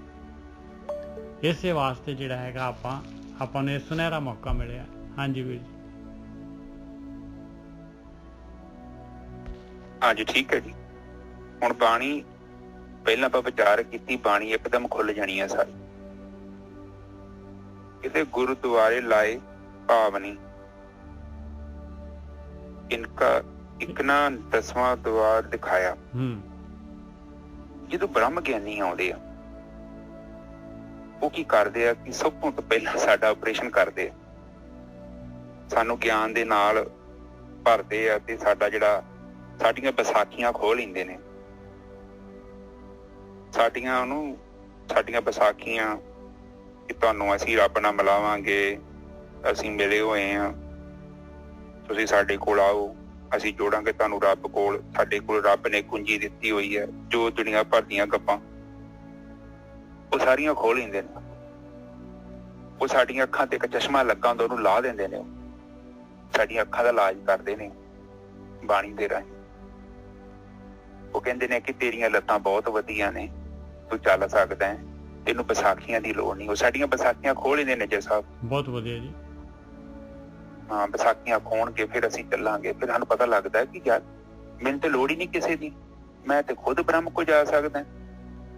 ਤੇ ਮੈਂ ਪਤਾ ਨਹੀਂ ਕਿੱਥੇ ਲੋਕਾਂ ਕੋ, ਪਤਾ ਨਹੀਂ ਕਿਹੜੇ ਠੱਗਾਂ ਕੋ ਘੁੰਮਦਾ ਰਿਹਾ, ਔਰ ਜਿਨ੍ਹਾਂ ਨੂੰ ਪਤਾ ਹੀ ਨਹੀਂ ਰੱਬ ਕੀ ਹੈ, ਉਹ ਤੇ ਆਪ ਮਾਇਆ 'ਚ ਫਸੇ ਹੋਏ ਨੇ। ਇੰਨੀ ਸ਼ਰਧਾ ਹੈ ਤੇ ਜਿੱਥੇ ਮਰਜ਼ੀ ਚੱਲ ਜੇ ਕੋਈ, ਉਹ ਗੱਲ ਵੱਖਰੀ ਆ। ਪਰ ਬਾਣੀ ਇੰਨੀ ਸ਼ਰਧਾ ਵਾਸਤੇ ਥੋੜੀ ਵੀ ਜਗ੍ਹਾ ਨਹੀਂ ਰੱਖਦੀ। ਉਹ ਤੇ ਕਹਿੰਦੀ ਦਿਵ ਦ੍ਰਿਸ਼ਟੀ ਚਾਹੀਦੀ ਹੈ। ਕੱਲ ਦੀ ਗੱਲ ਵੇਖ ਲਓ, ਬਾਣੀ 'ਚ ਕਿਹਾ ਕਹਿੰਦੇ ਦਿਵ ਦ੍ਰਿਸ਼ਟੀ ਪੈਦਾ ਹੋਣੀ ਚਾਹੀਦੀ ਤੇਰੇ ਅੰਦਰ। ਜੇ ਤੂੰ ਸੱਚ ਨੂੰ ਵੇਖਣ 'ਚ ਸਮਰਥ ਆ ਤੇ ਤੂੰ ਇਸ ਰਸਤੇ ਦਾ ਪਾਂਦੀ ਨਹੀਂ ਹੈਗਾ। ਹਾਂਜੀ ਨਿਜਰ ਸਾਹਿਬ, ਬਹੁਤ ਵਧੀਆ ਜੀ, ਬਿਲਕੁਲ ਠੀਕ ਹੈ। ਦਿਵ ਦ੍ਰਿਸ਼ਟੀ ਦਾ ਮਤਲਬ ਤੇ ਇਹੋ ਹੀ ਹੈ ਕਿ ਜੈਸੇ ਨੂੰ ਤੈਸੇ ਰੂਪ ਵੇਖ। ਇੰਨੀ ਸ਼ਰਧਾ ਕਰਕੇ ਤੂੰ ਧੋਖਾ ਕਿਹਨੂੰ ਦੇ ਦਿੰਦੇ ਆ ਆਪਣੇ ਆਪ ਨੂੰ। ਇਹਦਾ ਕੋਈ ਨੁਕਸਾਨ ਨਹੀਂ ਹੈ, ਤੇਰਾ ਨੁਕਸਾਨ ਹੈ। ਹੁਣ ਕੀ ਕਰਦੇ ਆ ਕਿ ਬ੍ਰਹਮ ਗਿਆਨੀ ਕੀ ਕਰਦੇ ਆ, ਉਹ ਪਹਿਲਾਂ ਤੇ ਨਕਲੀ ਪਰਮਾਤਮਾ ਖੋਹਦੇ ਆ ਸਾਡੇ ਤੋਂ। ਜਿਹੜਾ ਸਾਡਾ ਮਨੁੱਖਾਂ ਨੇ ਬਣਾਇਆ ਪਰਮਾਤਮਾ, ਪੱਥਰਾਂ ਦਾ, ਮੂਰਤੀਆਂ ਹੀ, ਕਿੱਥੋਂ ਆਇਆ ਪਰਮਾਤਮਾ? ਇਹ ਪਰਮਾਤਮਾ ਥੋੜੀ ਪਰਮਾਤਮਾ ਨੇ ਬਣਾਇਆ। ਤੁਸੀਂ ਵੀ ਵੇਖੋ ਕਿੱਥੇ ਪਰਮਾਤਮਾ ਹੈਗਾ? ਜੜ 'ਚ ਹੈਗਾ ਪਰਮਾਤਮਾ? ਨਹੀਂ, ਇਹ ਤੇ ਇਨਸਾਨ ਨੇ ਬਣਾਇਆ, ਨਲਾਇਕਾਂ ਲੋਕਾਂ ਨੇ ਆਪਣੀਆਂ ਜ਼ਰੂਰਤਾਂ ਪੂਰੀਆਂ ਕਰਨ ਵਾਸਤੇ। ਉਹ ਫਿਰ ਲੋਕੀ ਮੱਥਾ ਟੇਕੀ ਜਾਂਦੇ ਆ। ਮੈਂ ਹਜੂਰ ਸਾਹਿਬ ਗਿਆ, ਨਜਰ ਸਾਹਿਬ, ਹਾਂਜੀ ਹਾਂਜੀ, ਤੇ ਉੱਥੇ ਪ੍ਰੈਕਟੀਕਲੀ ਗੱਲਾਂ ਕਰਨੀਆਂ ਤਾਂ ਜੋ ਸੰਗਤ ਦੇ ਮਨ 'ਚ ਨਾ ਗਹਿਰੀ ਗੱਲ ਚੱਲ ਜਾਏ। ਮੈਂ ਉੱਥੇ ਜਾ ਕੇ ਵੇਖਿਆ, ਪੁਰਾਣੀ ਗੱਲ ਹੈ, ਉੱਥੇ 100-200 ਇੱਟ ਲਾ ਕੇ ਗੁਰਦੁਆਰਾ ਬਣਾ ਕੇ ਬਹਿ ਜਾਂਦੇ ਆ। ਤੇ ਹੁਣ ਨਵੀਂ ਸੰਗਤ ਨੂੰ ਤੇ ਪਤਾ ਨਹੀਂ ਕਿ ਇਹ ਪੁਰਾਣਾ ਵਾ ਜਾਂ ਨਵਾਂ ਵਾ, ਇਤਿਹਾਸਕ ਹੈ ਜੀ। ਇੱਥੇ ਲਲਕਾਰਾ ਸਾਡੀ ਪੈੜੀ ਹੈਗੀ, ਉੱਥੇ ਵੀ ਹੈਗਾ ਇੱਕ ਗੁਰਦੁਆਰਾ, ਉਹਦਾ ਨਾਂ ਹੈਗਾ ਲਲਕਾਰ ਸਾਹਿਬ। ਤੇ ਮੈਂ ਕੀ ਇਤਿਹਾਸ ਹੈ? ਕਹਿੰਦੇ ਜਿੱਥੇ ਗੁਰੂਆਂ ਨੇ ਨਾ ਬਾਬਾ ਦੀਪ ਸਿੰਘ ਨੇ ਲਲਕਾਰ ਮਾਰੀ ਸੀ, ਤੇ ਉਹ ਲੋਕ ਯਕੀਨ ਕਰਦੇ ਨੇ ਜਿਹੜਾ ਉਹ ਬਾਬਾ ਦੱਸਦਾ ਵੀ ਆ ਲੋਕਾਂ ਨੂੰ। ਹੁਣ ਯਕੀਨ ਨਹੀਂ ਹੋਇਆ, ਜਾ ਕੇ ਵੇਖ ਲਿਓ, ਉਹ ਤੁਹਾਡਾ ਭਵਿੱਖ ਵੀ ਦੱਸੂਗਾ ਤੁਹਾਡੇ ਨਾਲ ਕੀ ਹੋਣਾ। ਤੇ ਲੋਕੀ ਜਾਂਦੇ ਗੱਪਾਂ ਸੁਣ। ਮੈਂ 10-12 ਕਾਰਾਂ ਉੱਥੇ ਲੱਗੀਆਂ ਹੁੰਦੀਆਂ, ਉਹ ਵੇਲੜੀ ਆ, ਮੈਨੂੰ ਤਾਂ ਲੱਗਦਾ ਭਰਮਾਂ 'ਚ ਪਾਇਆ ਲੋਕਾਂ ਨੂੰ, ਤੇ ਲਾਗੇ ਉਹਨੇ ਪੱਕਾ ਗੁਰੂ ਦਾ ਸਰੂਪ ਰੱਖਿਆ ਹੋਊਗਾ। ਬਿਲਕੁਲ, ਮੱਥਾ ਤਾਂ ਟੇਕਣਾ, ਉੱਥੇ ਚੜਾਵਾ ਤਾਂ ਉੱਥੇ ਆਉਣਾ। ਹਾਂ, ਹਾਥੀ ਕੇ दांत खाने के और दिखाने के और, डैडी मेरा कहना ਹੁੰਦਾ ਹੈ, ਕਹਿੰਦਾ ਕਿ ਹਾਥੀ ਕੇ दांत दिखाने के और खाने के और। ਮੈਂ ਡੈਡੀ ਸਹੀ ਗੱਲ ਹੈ, ਉਹ ਗੱਲ ਉਹੀ ਬੰਦੇ ਦੀ, ਉਹਨਾਂ ਸਰੂਪ ਸਾਹਮਣੇ ਰੱਖਿਆ। ਕਿ ਤੁਸੀਂ ਮੱਥਾ ਟੇਕੋਗੇ 1500-600, ਉਹਦਾ ਤੇ ਪੈਸਾ ਦੇਣਾ ਔਖਾ ਬੜਾ ਕਿਸੇ ਨੂੰ। ਤੇ ਬੰਦਾ ਜਦੋਂ ਫਿਰ ਵਹਿੰਦਾ ਵਾ ਗੁਰੂ ਦਾ ਸਰੂਪ ਵਹਿੰਦਾ, ਹੁਣ ਬੱਚੇ ਹੁਣ 400-500 ਸਾਲ ਦਾ ਦਿਮਾਗ ਤੇ ਇੱਕ ਕੀ ਚੜੀ ਹੋਈ ਹੈ ਕਿ ਤੁਸੀਂ ਮੱਥਾ ਟੇਕਣਾ, ਟੇਕਣਾ ਜ਼ਰੂਰੀ ਆ। ਮੈਂ ਨਹੀਂ ਕਹਿੰਦਾ ਨਹੀਂ ਟੇਕਣਾ ਚਾਹੀਦਾ, ਪਰ ਵੇਖੋ ਨਾ ਕਿ ਤੁਹਾਡੇ ਪੈਸੇ ਦਾ ਬਣ ਕੀ ਰਿਹਾ, ਉਸਨੂੰ ਵਿਚਾਰ ਕਰੋ। ਕਿੱਥੇ ਵੀ ਦਾਨ ਕਰਦੇ, ਜੇਕਰ ਉਹਨੂੰ ਰੱਬ ਨੇ ਬੁੱਧੀ ਦਿੱਤੀ ਹੈ। ਬਾਣੀ ਤੇ ਕਹਿੰਦੀ ਦੀਜੇ ਬੁੱਧ ਵਿਵੇਕਾਂ, ਕਿ ਮੈਨੂੰ ਵਿਵੇਕ ਬੁੱਧੀ ਦੇ, ਮੈਂ ਤੇ ਅੰਨਾ ਹੈਗਾ, ਮੈਨੂੰ ਪਤਾ ਹੀ ਨਹੀਂ ਸਹੀ ਕੀ ਗਲਤ ਕੀ ਹੈ। ਜਦੋਂ ਮੈਨੂੰ ਬੁੱਧੀ ਮਿਲ ਜੂਗੀ ਤੇ ਮੈਂ ਆਪ ਪ੍ਰੋਸੈਸ ਕਰਾਂਗਾ। ਹੁਣ ਦੇਖੋ, ਬੱਚੇ ਨੂੰ, ਛੋਟੇ ਨੂੰ ਆਪਾਂ ਚੰਗੇ ਸੰਸਕਾਰ ਦਿੰਦੇ ਹਾਂ। ਸੰਸਕਾਰ ਦੇਣ ਦਾ ਮਤਲਬ ਤੇ ਇਹੋ ਹੀ ਹੈ ਕਿ ਜਦੋਂ ਬੱਚਾ ਤੁਹਾਡੇ ਲਾਗੇ ਬੈਠਾ ਹੈ ਤੇ ਜੇ ਕੋਈ ਚੰਗਾ ਬੰਦਾ ਹੈਗਾ ਤੇ ਉਹਨੂੰ ਦੱਸੋ, ਕਿ ਆਪਸ ਵਿੱਚ ਗੱਲਾਂ ਕਰੋ, ਦੱਸੋ ਕਿ ਫਲਾਨਾ ਬੰਦਾ ਬੜਾ ਇਮਾਨਦਾਰ, ਉਹ ਯਾਰ ਉਹ ਬੜੀ ਵਫਾਦਾਰੀ ਨਾਲ ਇੱਕ ਆਪਣਾ ਫਰਜ਼ ਨਿਭਾਇਆ ਹੈ, ਵੱਡੇ ਭਰਾ ਹੁੰਦਾ ਫਰਜ਼ ਨਿਭਾਇਆ। ਗੁਣੀ ਦੀ ਥੋੜੀ ਤਾਰੀਫ ਕਰੀ ਤੇ ਗੁਣਾਂ ਦੀ ਤਾਰੀਫ ਕਰੋ। ਹੁਣ ਬੱਚਾ ਬਾਰ-ਬਾਰ ਉਹ ਗੱਲ ਨੂੰ ਸੁਣਦਾ ਤੇ ਬੱਚੇ ਦੇ ਦਿਮਾਗ 'ਚ ਜਾਂਦਾ। ਜਦੋਂ ਤੁਸੀਂ ਲੋਕਾਂ ਦੀਆਂ ਗੱਲਾਂ ਕਰੋਗੇ, ਨੇ ਮਕਾਨ ਬਣਾ ਲਏ, ਨੇ ਕੋਠੀਆਂ ਬਣਾ ਲਈਆਂ, ਤੇ ਉਹੋ ਜਿਹੀਆਂ ਗੱਲਾਂ ਹੀ ਦਿਮਾਗ ਉਹਦੇ 'ਚ ਵੜਨੀਆਂ। ਜਦੋਂ ਆਪਾਂ ਉਹਨਾਂ ਨੂੰ ਤਾਂ ਪਤਾ ਤਾਂ ਲੱਗੇ ਨਾ ਕਿ ਗੁਣਾਂ ਦੇ ਵੀ ਵੈਲਿਊ ਹੈਗੀ, ਗੁਣਾਂ ਦੀ ਤਾਂ ਆਪਾਂ ਗੱਲ ਕਰਦੇ। ਹਾਂ, ਚੁਗਲੀ ਕਰਨੀ ਹੋਵੇ ਤੇ ਸਾਡੇ ਕੋਲ ਬਹੁਤ ਟਾਈਮ ਹੈਗਾ, ਉਹ ਤੇ ਸੁੱਖ ਨਾਲ ਅਸੀਂ 5 ਘੰਟੇ ਫੋਨ ਤੇ ਗੱਲ ਕਰ ਸਕਦੇ। ਪਰ ਜਦੋਂ ਕਿਸੇ ਦੀ ਤਾਰੀਫ ਕਰਨੀ ਹੋਵੇ ਤੇ ਸਾਡੇ ਮੂੰਹ ਤੇ ਜਿੱਪ ਲੱਗ ਜਾਂਦੀ। ਇਹ ਬੰਦੇ ਦੀ ਫਿਤਰਤ ਹੈ ਨਜਰ ਸਾਹਿਬ। ਤੇ ਜਦੋਂ ਆਪਾਂ ਚੰਗੇ ਗੁਣਾਂ ਦੀ ਤਾਰੀਫ ਕਰਾਂਗੇ, ਬੱਚੇ ਦੇ ਦਿਮਾਗ 'ਚ ਵੀ ਆਊਗਾ ਕਿ ਹਾਂ ਵੀ ਚੰਗੇ ਗੁਣਾਂ ਦਾ ਵੀ ਵੈਲਿਊ ਹੈਗੀ ਆ। ਉਹ ਦਿਮਾਗ 'ਚ ਤੇ ਕੋਈ ਨਾ ਕੋਈ ਤਾਂ ਜਾਂਦਾ ਨਾ। ਅੱਛਾ, ਹੁਣ ਇੱਥੇ ਪਤਾ ਕੀ ਹੈ, ਬਾਣੀ ਆਪਾਂ ਨੂੰ ਕੀ ਸਮਝਾ ਰਹੀ ਹੈ? ਗੁਰਦੁਆਰੇ ਲਾਏ ਭਾਵਨੀ, ਠੀਕ ਨਾ, 10ਵਾਂ ਦਵਾਰ ਦਿਖਾਇਆ। ਹਾਂ, 10ਵਾਂ ਦਾਰ ਦਿਖਾਇਆ। ਫਿਰ ਉਹ ਸੰਗਤ ਕੀ ਕਰਦੀ ਹੈ? ਗੁਰੂ ਮੁਖਾਂ ਦੀ ਸੰਗਤ ਕਹਿੰਦੀ ਹੈ, ਇਹ ਜੜ ਹੈਗਾ, ਇਹ ਇੱਥੇ ਰਾਮ ਰਾਮ ਕਰਤਾ ਸਭ ਜਗ ਫਿਰੇ, ਤੇ ਰਾਮ ਨਾ ਪਾਇਆ ਜਾਏ। ਇਹ ਜੜ ਹੈਗਾ, ਇੱਥੇ ਕੋਈ ਰਾਮ ਰੂਮ ਨਹੀਂ ਹੈਗਾ। ਇੱਥੇ ਲੋਕਾਂ ਨੇ ਦਾਲ ਫੁਲਕੇ ਦਾ ਸਾਧਨ ਬਣਾਇਆ। ਤੈਨੂੰ ਨਿਰਗੁਣ ਬ੍ਰਹਮ ਦੀ ਭਗਤੀ ਕਰਨੀ ਪੈਣੀ ਹੈ ਸੱਜਣਾ। ਤੇ ਉਹ ਕਰਨ ਤਰੀਕਾ ਕੀ ਹੈ? 10ਵਾਂ ਦਵਾਰ ਦਿਖਾਉਂਦੇ ਤੁਹਾਨੂੰ। ਉਹ ਕਹਿੰਦੇ ਕਿ ਤੂੰ ਜਿਹੜਾ ਆਪਣੀਆਂ ਸ਼ੁਰੂਆਤ ਆਪਣੇ ਮਨ ਤੋਂ ਕਰਨੀ, ਕਿਉਂਕਿ ਮਨ ਹੀ ਤੇ ਰਾਜਾ। ਮਨ ਨੇ ਤੇ ਫੈਸਲਾ ਕਰਨਾ ਕੰਮ ਕਰਨਾ ਜਾਂ ਨਹੀਂ ਕਰਨਾ। ਇੰਦਰੀਆਂ ਤੋਂ ਕੋਈ ਵੀ ਸਿਗਨਲ ਸਾਡੇ ਮਨ ਕੋਲ ਜਾਂਦਾ ਹੈ ਤੇ ਮਨ ਨੂੰ ਪ੍ਰੋਸੈਸ ਕਰਦਾ। ਉਹ ਹਲਵਾਈ ਹੈਗਾ, ਸਬਜ਼ੀ ਗਲਤ ਵੀ ਬਣਾ ਸਕਦਾ, ਸਬਜ਼ੀ ਸਹੀ ਵੀ ਬਣਾ ਸਕਦਾ, ਉਹਦੀ ਮਰਜ਼ੀ ਹੈ। ਪਰ ਜੇਕਰ ਬੁੱਧੀ ਉਹਦੀ ਮਦਦ ਕਰਦੀ ਹੈ, ਤੁਹਾਡੇ ਕੋਲ ਵਿਵੇਕ ਬੁੱਧੀ ਹੈਗੇ, ਤੁਹਾਡੇ ਕੋਲ ਸੰਸਕਾਰ ਹੈਗੇ ਨਾ, ਮਨ 'ਚ ਆ ਗਈ ਹੈ ਗਲਤ ਗੱਲ ਬੋਲਣੀ ਹੈ, ਪਰ ਉਹ ਉੱਥੇ ਉਸ ਟਾਈਮ ਤੇ ਉਹ ਐਸਾ ਹਲਵਾਈ ਹੈ, ਉਹ ਮਾੜੇ ਸ਼ਬਦਾਂ ਨੂੰ ਡਿਲੀਟ ਕਰ ਸਕਦਾ ਨੇ। ਜਿਸਾ ਬਿਲਕੁਲ ਸਹੀ ਗੱਲ ਹੈ ਜੀ, ਮਨ ਦੇ ਹੱਥ 'ਚ ਹੈਗਾ। ਪਰ ਮਨ ਨੂੰ ਕਨਵਿੰਸ ਕਰਨਾ ਪੈਣਾ। ਜੋ ਉਹਨੂੰ ਕਨਵਿੰਸ ਕਰਨ ਦਾ ਤਰੀਕਾ ਹੈਗਾ ਸੰਸਕਾਰ। ਜੇ ਤੁਹਾਡੇ ਅੰਦਰ ਸੰਸਕਾਰ ਚੰਗੇ ਹੈ ਨਾ, ਕਿ ਦੇਖ ਕੇ ਡਿੱਠ ਕਰ ਲੈਣਾ। ਕਈ ਵਾਰੀ ਨਹੀਂ ਬੋਲਣਾ ਵੀ ਜ਼ਰੂਰੀ ਹੁੰਦਾ, ਜ਼ਰੂਰੀ ਨਹੀਂ ਕਿ ਹਰ ਥਾਂ ਹੀ ਬੋਲਣਾ ਬੜਾ ਜ਼ਰੂਰੀ ਹੁੰਦਾ। ਕਈ ਵਾਰੀ ਚੁੱਪ ਹੋ ਜਾਓ, ਚੁੱਪ ਹੋਣ 'ਚ ਵੀ ਬੜਾ ਮਜ਼ਾ। ਸੋ ਜਦੋਂ ਸਾਡੇ ਅੰਦਰ ਗਿਆਨ ਇੰਦਰੀਆਂ ਕੀ ਕਰਦੀਆਂ, ਤੁਹਾਡੀਆਂ ਇੰਦਰੀਆਂ ਜਿਹੜੀਆਂ ਹੈ ਨਾ, ਅੰਦਰ ਡਾਟਾ ਖੜਦੀਆਂ ਨੇ ਅੰਦਰ, ਚਾਹੇ ਕੰਨਾਂ ਦੇ ਰਾਹੀਂ, ਚਾਹੇ ਅੱਖਾਂ ਦੇ ਰਾਹੀਂ, ਚਾਹੇ ਇੰਦਰੀਆਂ ਦੇ ਰਾਹੀਂ। ਉਹ ਡਾਟਾ ਜਦੋਂ ਅੰਦਰ ਜਾਂਦਾ ਹੈ, ਮਨ ਇਹਨੂੰ ਪ੍ਰੋਸੈਸ 'ਚ ਲਿਆਉਂਦਾ ਵਾ। ਮਨ ਹੈ ਪ੍ਰੋਸੈਸ 'ਚ ਲਿਆਉਂਦਾ, ਚੇਤਨਾ ਨੂੰ ਦੱਸਦਾ। ਚੇਤਨਾ ਵੀ ਬੈਠੀ ਉੱਥੇ, ਪਰ ਮਨ ਜਦੋਂ ਪ੍ਰੋਸੈਸ ਕਰਦਾ ਹੈ, ਮੰਨ ਲਓ ਜਿੱਦਾਂ ਇੱਕ ਹਲਵਾਈ ਹੈਗਾ, ਸਬਜ਼ੀ ਲਿਆਂਦੀ ਆਪਾਂ, ਖਰਾਬ ਸਬਜ਼ੀ ਵੀ ਹੈਗੀ ਹੈ, ਪਰ ਹਲਵਾਈ ਦੇ ਹੱਥ 'ਚ ਹੈਗਾ, ਉਹ ਖਰਾਬ ਸਬਜ਼ੀ ਨੂੰ ਕੱਟ ਕੇ ਜਿੱਥਾ ਬਾਹਰ ਸੁੱਟ ਸਕਦਾ। ਬਿਲਕੁਲ ਜ਼ਰੂਰੀ ਨਹੀਂ ਹੈ ਮੰਡੀ 'ਚ ਜੋ ਗੰਦੀ ਮੰਦੀ ਸਬਜ਼ੀ ਲੈਂਦੀ ਉਹ ਬਣਾ ਦੋ। ਜਦੋਂ ਇੰਦਰੀਆਂ ਦੇ ਰਾਹੀਂ ਗਿਆਨ ਤੇ, ਕਿਉਂਕਿ ਇੰਦਰੀਆਂ ਦਾ ਗਿਆਨ ਨਕਲੀ ਨਹੀਂ ਹੁੰਦਾ, ਉਹ ਤੇ ਨਾ ਦੇ ਦੇਣਾ ਗਿਆਨ, ਪਰ ਮਨ ਉਹਨੂੰ ਪ੍ਰੋਸੈਸਿੰਗ ਕਰਨ 'ਚ ਮਾੜੀ ਚੀਜ਼ ਨੂੰ ਕੱਢ ਸਕਦਾ। ਇਸੇ ਲਈ ਜਦੋਂ ਆਪਾਂ ਬੋਲਦੇ ਹਾਂ ਨਾ, ਇਹਦੇ ਤੋਲੋ ਤੇ ਬੋਲੋ, ਜਦੋਂ ਆਪਾਂ ਫੈਸਲਾ ਕਰਦੇ ਹਾਂ ਇੱਕਦਮ, ਉਹ ਮਨ ਦਾ ਫੈਸਲਾ ਜੇ ਤੇ ਘਟੀਆ ਫੈਸਲਾ ਜੇ। ਉਹ 1 ਘੰਟੇ ਬਾਅਦ ਉਹ ਗੱਲ ਬੋਲਦੇ ਆ, ਅੱਧਾ ਘੰਟਾ ਬਾਅਦ ਵੱਡਾ ਫੈਸਲਾ ਕਰਦੇ ਆ, ਬੁੱਧੀ ਦਾ ਫੈਸਲਾ। ਕਿਉਂਕਿ ਬੁੱਧੀ ਬੜੀ ਦੂਰ ਤੱਕ ਜਾਂਦੀ ਹੈ। ਉਹ ਕਹਿੰਦੀ ਆ ਕਿ ਇਹ ਮਦਦ ਕਰਨ ਵਾਸਤੇ ਦਿਲ ਤੇ ਕਰਦਾ ਹੈ, ਤੇ ਪਰ ਬੈਂਕ 'ਚ ਰੁਪਈਆ ਹੈਗਾ 50,000। ਜੇ ਮੈਂ 50 ਦੇ ਦਿੱਤਾ ਤੇ ਕੱਲ ਨੂੰ ਬੱਚਿਆਂ ਦੀ ਸਕੂਲ ਦੀ ਫੀਸ ਕਿੱਥੋਂ ਹੋਣੀ? ਬੁੱਧੀ ਇਹਦਾ ਫੈਸਲਾ ਬੜਾ ਦੂਰ ਤੱਕ ਵਹਿੰਦੀ। ਹੋ ਸਕਦਾ ਅੱਜ ਨੌਕਰੀ ਹੈਗੀ ਆ, 2 ਮਹੀਨੇ ਕੰਮ ਹੀ ਨਾ ਮਿਲੇ, ਫਿਰ ਬੁੱਧੀ ਇਹ ਵੀ ਵਹਿੰਦੀ ਆ ਕਿ ਕਿੰਨੇ ਕੁ ਦੇ ਸਕਦੇ ਆ, ਕਿ ਜਿਹੜਾ ਮੇਰਾ ਬੈਲੈਂਸ ਹੈ, ਜਿਹੜਾ ਮੇਰਾ ਬਜਟ ਖਰਾਬ ਨਾ ਹੋਵੇ। ਫਿਰ ਬੁੱਧੀ ਦਾ ਫੈਸਲਾ ਹੁੰਦਾ, ਤੇ ਮਨ ਤੇ ਜੋਸ਼ 'ਚ ਆ ਜਾਂਦਾ, ਮਨ ਤੇ 50,000 ਹੀ ਕੱਢ ਕੇ ਦੇ ਦੂ ਅਗਲੇ ਨੂੰ। ਬਿਲਕੁਲ ਸਹੀ ਗੱਲ ਹੈ। ਮਨ ਨੀ ਪਰਵਾਹ ਕਰਦਾ ਤੁਹਾਡੀ। ਭੋਗ ਆ ਗਿਆ, ਮਨ ਨੇ ਕਹਿਣਾ ਹੁਣੇ ਭੋਗੀ ਹੈ, ਲੈ ਨਬੇੜ ਪਰੇ ਯਾਰ, ਆਪ ਕਿੱਡਾ ਵਧੀਆ ਭੋਗ ਆਇਆ। ਪਰ ਮਨ ਤੇ ਭਾਵਨਾ ਵਾ। ਛੋਟਾ ਜਿਹਾ ਨਕਲੀ ਸਿਗਨਲ ਆਇਆ, ਉਹ ਉਸ ਯਥਾਰਥ ਸੱਚ ਨਹੀਂ ਹੈਗਾ। ਉਹ ਤੇ ਛੋਟਾ ਜਿਹਾ ਮੇਲੇ ਦਾ ਬੱਚਾ, ਮੇਲੇ 'ਚ ਬੱਚਾ ਗਿਆ ਵਾ, 1 ਮਿੰਟ 'ਚ ਉਹਦੀ ਡਿਮਾਂਡ ਹੈ। ਤੇ ਬੁੱਧੀ ਜਿਹੜੀ ਹੈ, ਬੁੱਧੀ ਬੜੀ ਸਲੋ ਚੱਲਦੀ ਆ, ਬੁੱਧੀ ਤੇ ਤੇਜ਼ ਚੱਲਦੀ ਨਹੀਂ ਆ। ਤੁਸੀਂ ਕੋਈ ਵੀ ਚੰਗਾ ਕੰਮ ਕਰਨਾ ਹੋਊ ਨਾ, ਤੁਹਾਨੂੰ ਸੋਚਣ ਦੇ ਲਈ ਤੁਹਾਡੇ ਕੋਲ 15-20 ਮਿੰਟ ਚਾਹੀਦੇ ਆ ਘੱਟੋ ਘੱਟ, 2 ਘੰਟੇ ਵੀ ਲੱਗ ਸਕਦੇ ਆ। ਕਈ ਵਾਰੀ ਇੰਨੇ ਔਖੇ ਮਸਲੇ ਹੁੰਦੇ ਨਾ, ਬੁੱਧੀ ਨੂੰ 4-4, 5-5 ਦਿਨ ਵੀ ਲੱਗ ਜਾਂਦੇ ਆ, ਕਿਉਂਕਿ ਬੁੱਧੀ ਬਹੁਤ ਡੀਪਲੀ ਵਹਿੰਦੀ ਆ, ਬਹੁਤ ਜ਼ਿਆਦਾ ਗਹਿਰਾਈ ਤੱਕ ਜਾ ਕੇ ਫਿਰ ਨਿਚੋੜ ਕੱਢਦੀ ਆ, ਤੇ ਜ਼ਖਣੀ ਕੱਢ ਕੇ ਤੁਹਾਡੇ ਸਾਹਮਣੇ ਪਰੋਸ ਦਿੰਦੀ ਆ। ਫਿਰ ਮਨ ਨੂੰ ਕਹਿੰਦੀ ਆਹ ਦੇਖ ਲਾ ਆਹ ਚੀਜ਼ ਹੈ, ਤੇ ਫੈਸਲਾ ਤਾਂ ਮਨ ਨੇ ਮੰਨਣਾ ਹੁੰਦਾ।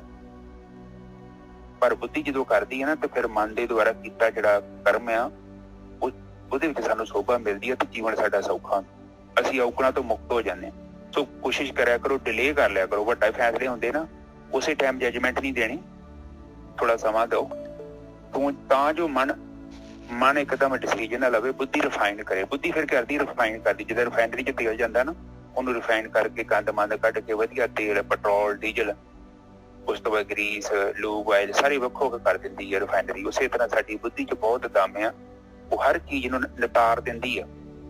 ਜੇ ਚੀਜ਼ ਨਿੱਤਰ ਜਾਂਦੀ ਹੈ, ਫਿਰ ਸਾਨੂੰ ਕੱਲੀ ਚੀਜ਼ ਦਿਖ ਜਾਂਦੀ ਹੈ। ਪਹਿਲਾਂ ਤੇ ਉਹ ਤੇ ਖਿੱਚੜ ਭੱਪਾਇਆ ਹੁੰਦਾ ਨਾ, ਖਿੱਚੜ ਭੱਪੇ 'ਚ ਡਿਸੀਜਨ ਹੀ ਲੈ ਜਾਂਦਾ, ਫਿਰ ਬੁੱਧੀ ਇੱਕ ਚੀਜ਼ ਵੇਖਦੀ। ਸੋ ਇਹ ਚੀਜ਼ਾਂ ਬੜੀਆਂ ਧਿਆਨ ਦੇ ਯੋਗੀ ਗੱਲਾਂ ਨੇ, ਤੇ ਕੋਸ਼ਿਸ਼ ਕਰਿਆ ਕਰੋ ਬੁੱਧੀ ਦਾ ਫੈਸਲਾ ਮੰਨਿਆ ਕਰੋ। ਹਾਂਜੀ, ਨੇ ਜੈਸਾ ਵਗੇ ਚਲੀਏ। ਹਾਂਜੀ, ਕਹਿੰਦੇ ਬਸ ਜੇ ਗੁਰੂ ਦੀ ਬੁੱਧੀ ਲੈ ਲਓ ਨਾ, ਕਹਿੰਦੇ ਗੁਰਦੁਆਰੇ ਲਾਏ ਭਾਵਨੀ ਭਾਵਨਾ ਲਗਾ, ਪਿਆਰ ਕਰ। ਇਹ ਬ੍ਰਹਮ ਗਿਆਨ ਨੂੰ ਬ੍ਰਹਮ ਗਿਆਨੀਆਂ ਦੀ ਬੁੱਧੀ ਲੈ ਕੇ ਯੂਜ਼ ਕਰਤਾ ਤੂੰ, ਇਸੇ ਵਾਸਤੇ ਤਾਂ ਉਹ ਦੇ ਰਹੇ। ਗੁਰਦੁਆਰੇ ਲਾਏ ਭਾਵਨੀ, ਇੱਕ ਨਾ 10ਵਾਂ ਦੁਆਰ ਦਿਖਾਇਆ। ਇਸ ਤਰ੍ਹਾਂ ਜਿਹੜਾ ਹੈਗਾ 10ਵਾਂ ਦੁਆਰ ਦਿਖ ਜਾਂਦਾ ਭਾਈ, ਸਹੀ ਰਸਤਾ, ਸਹੀ ਜਿਹੜਾ ਹੈਗਾ ਆਪਣੀ ਜਿਹੜੀ ਹੈਗੀ, ਜਿੱਥੇ ਆਪਾਂ ਆਏ ਆ, ਜੋ ਖੱਟੀ ਕਰਨ ਵਾਸਤੇ ਆਏ ਆ, ਉਹ ਜਿਹੜੀ ਹੈਗੀ ਆਪਾਂ ਜਿਹੜੀ ਹੈਗੀ ਉਹ ਵਸਤੂ ਪ੍ਰਾਪਤ ਕਰ ਲੈਨੇ। ਨਹੀਂ ਤਾਂ ਜਿਹੜਾ ਹੈਗਾ ਆਪਾਂ ਜਿਹੜੇ ਹੈਗੇ ਆ ਲਾਸ ਕਰਕੇ ਚਲੇ ਜਾਵਾਂਗੇ। ਬਿਜ਼ਨਸ ਦੇ ਵਿੱਚ ਕੁਝ ਖੱਟੀ ਤਾਂ ਹੋਊਗੀ ਨਹੀਂ, ਉਹ ਮਨੁੱਖੀ ਜੂਨ ਜਿਹੜੀ ਮਿਲੀ ਹੈ ਉਹ ਖਤਮ ਹੋ ਜਾਣੀ ਹੈ। ਤੇ ਜਿਨ੍ਹਾਂ ਨੇ ਭਾਵਨਾ ਲਾ ਲਈ ਹੈ ਗੁਰੂ ਦੇ ਦੁਆਰੇ, ਉਹਨਾਂ ਨੂੰ ਫਿਰ ਤਹਿ ਅਨੇਕ ਰੂਪ ਨੌ-ਨਿਤ, ਤਿਸ ਦਾ ਅੰਤ ਨਾ ਜਾਈ ਪਾਇਆ। ਉਹ ਫਿਰ ਆਤਮਾ ਦੇ ਵਿੱਚ, ਆਤਮਾ ਪਰਮਾਤਮਾ ਦਾ ਰੂਪ ਹੈਗੀ ਆ ਪਾਏ, ਬੂੰਦ ਸਾਗਰ ਦੇ ਵਿੱਚ ਚਲੀ ਗਈ। ਬਸ ਉੱਥੇ ਫਿਰ ਜਿਹੜਾ ਹੈਗਾ ਦੇਖਦਾ ਭਾਈ ਤੇ ਇਹਦਾ ਕਿਸ ਤਰ੍ਹਾਂ ਜਿਹੜੀ ਹੈਗੀ, ਦੇਖੋ ਸਾਰੀ ਦੁਨੀਆ ਦੇ ਵਿੱਚ ਜਿਹੜੀ ਹੈਗੀ ਆ, ਆਹੀ ਆਤਮਾ ਜਿਹੜੀ ਹੈਗੀ ਅਨੇਕਾਂ ਰੂਪਾਂ ਦੇ ਵਿੱਚ ਕਿਸ ਤਰੀਕੇ ਦੇ ਨਾਲ ਭਾਂਤ ਦੀ ਦੁਨੀਆ ਦੇ ਵਿੱਚ ਜਿਹੜੀ ਹੈਗੀ ਹੈ, ਇਹ ਆਤਮਾ ਜਿਹੜੀ ਹੈਗੀ ਚਾਰੋਂ ਪਾਸੇ ਜਿਹੜਾ ਹੈਗਾ ਇਹੀ ਬ੍ਰਹਮ ਨਜ਼ਰ ਆਉਂਦਾ ਹੈ ਫਿਰ। ਔਰ ਨਾਮ ਜਿਹੜਾ ਨੌ ਨਿਧ ਦੀਆਂ 18 ਸਿੱਧੀਆਂ, ਉਹ ਨਾਮ ਜਿਹੜਾ ਹੈਗਾ, ਉਹ ਨਾਮ ਪਦਾਰਥ ਅੰਮ੍ਰਿਤ ਰਸ ਆ ਜਾਂਦਾ ਹੈ। ਕਹਿੰਦੇ ਉਹਦਾ ਤਾਂ ਅੰਤ ਹੀ ਨਹੀਂ ਹੈ ਉਸ ਮਾਲਕ ਪਰਮਾਤਮਾ ਦੀ ਖੇਡ ਦਾ। ਹਾਂਜੀ ਵੀਰ ਜੀ। ਹਾਂਜੀ ਬਿਲਕੁਲ ਠੀਕ ਹੈ ਜੀ। ਫਿਰ ਆ ਉਪਰੀ ਤੁਕ ਤੇ ਫਿਰ ਮੈਂ ਦੁਬਾਰਾ ਆਉਣਾ, ਗੁਰਦੁਆਰੇ ਲਾਏ ਭਾਵਨੀ, ਇੱਕ ਨਾ 10ਵਾਂ ਦੁਆਰ ਦਿਖਾਇਆ। ਉਹ ਫਿਰ ਤੁਸੀਂ ਗੁਰਮੁਖਾਂ ਦੀ ਸੰਗਤ ਜਾਓਗੇ, ਉੱਥੇ ਤੇ ਬੜੇ ਵੱਡੀਆਂ ਮਸ਼ੀਨਾਂ ਲੱਗੀਆਂ ਨੇ, ਉੱਥੇ ਉਹਨਾਂ ਨੇ ਰਿਫਾਈਨ ਕਰ ਦੇਣਾ। ਤੁਹਾਡੇ ਅੰਦਰ ਦੇ ਸਾਰੇ ਪੁਰਜੇ ਦੱਸਦੇ ਨੇ ਤੁਹਾਨੂੰ ਉਹਨਾਂ ਨੇ। ਤੁਹਾਡੇ ਅੰਦਰ ਮਨ ਆ, ਬੁੱਧੀ ਆ, ਚਿੱਤ ਆ, ਇੰਦਰੀਆਂ ਨੇ, ਇਹ ਕਿੱਦਾਂ ਕੰਮ ਕਰਦੇ ਨੇ।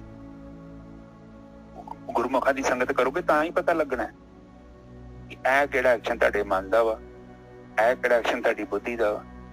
ਇੰਦਰੀਆਂ ਕੀ ਖੁਦ ਕੰਮ ਕਰਦੀਆਂ ਨੇ? ਨਹੀਂ, ਉਹਨਾਂ ਦੇ ਪਿੱਛੇ ਮਨ ਬੈਠਾ ਹੈ। ਮਨ ਕਰਤਾ ਹੈ? ਨਹੀਂ, ਮਨ ਇੱਕ ਮੈਨੇਜਰ ਆ।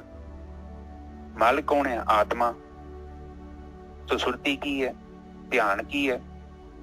ਇਹ ਸਾਰੀਆਂ ਚੀਜ਼ਾਂ ਦਾ ਗਿਆਨ ਕਿੱਥੋਂ ਹੁੰਦਾ ਹੈ? ਇਹ ਸੰਗਤ ਚੋਂ ਪਤਾ ਲੱਗਦਾ ਹੈ। ਫਿਰ ਸੰਗਤ ਕਰੀਦੀ ਹੈ, ਫਿਰ ਪਤਾ ਲੱਗਦਾ ਹੈ ਕਿ ਜੀਵਨ ਦੇ ਵਿੱਚ ਆਹ ਜਿਹੜਾ ਮੇਰਾ ਐਕਸ਼ਨ ਮਨ ਦਾ ਵਾ, ਆਹ ਜਿਹੜਾ ਮੇਰਾ ਐਕਸ਼ਨ ਮੇਰੀ ਬੁੱਧੀ ਦਾ।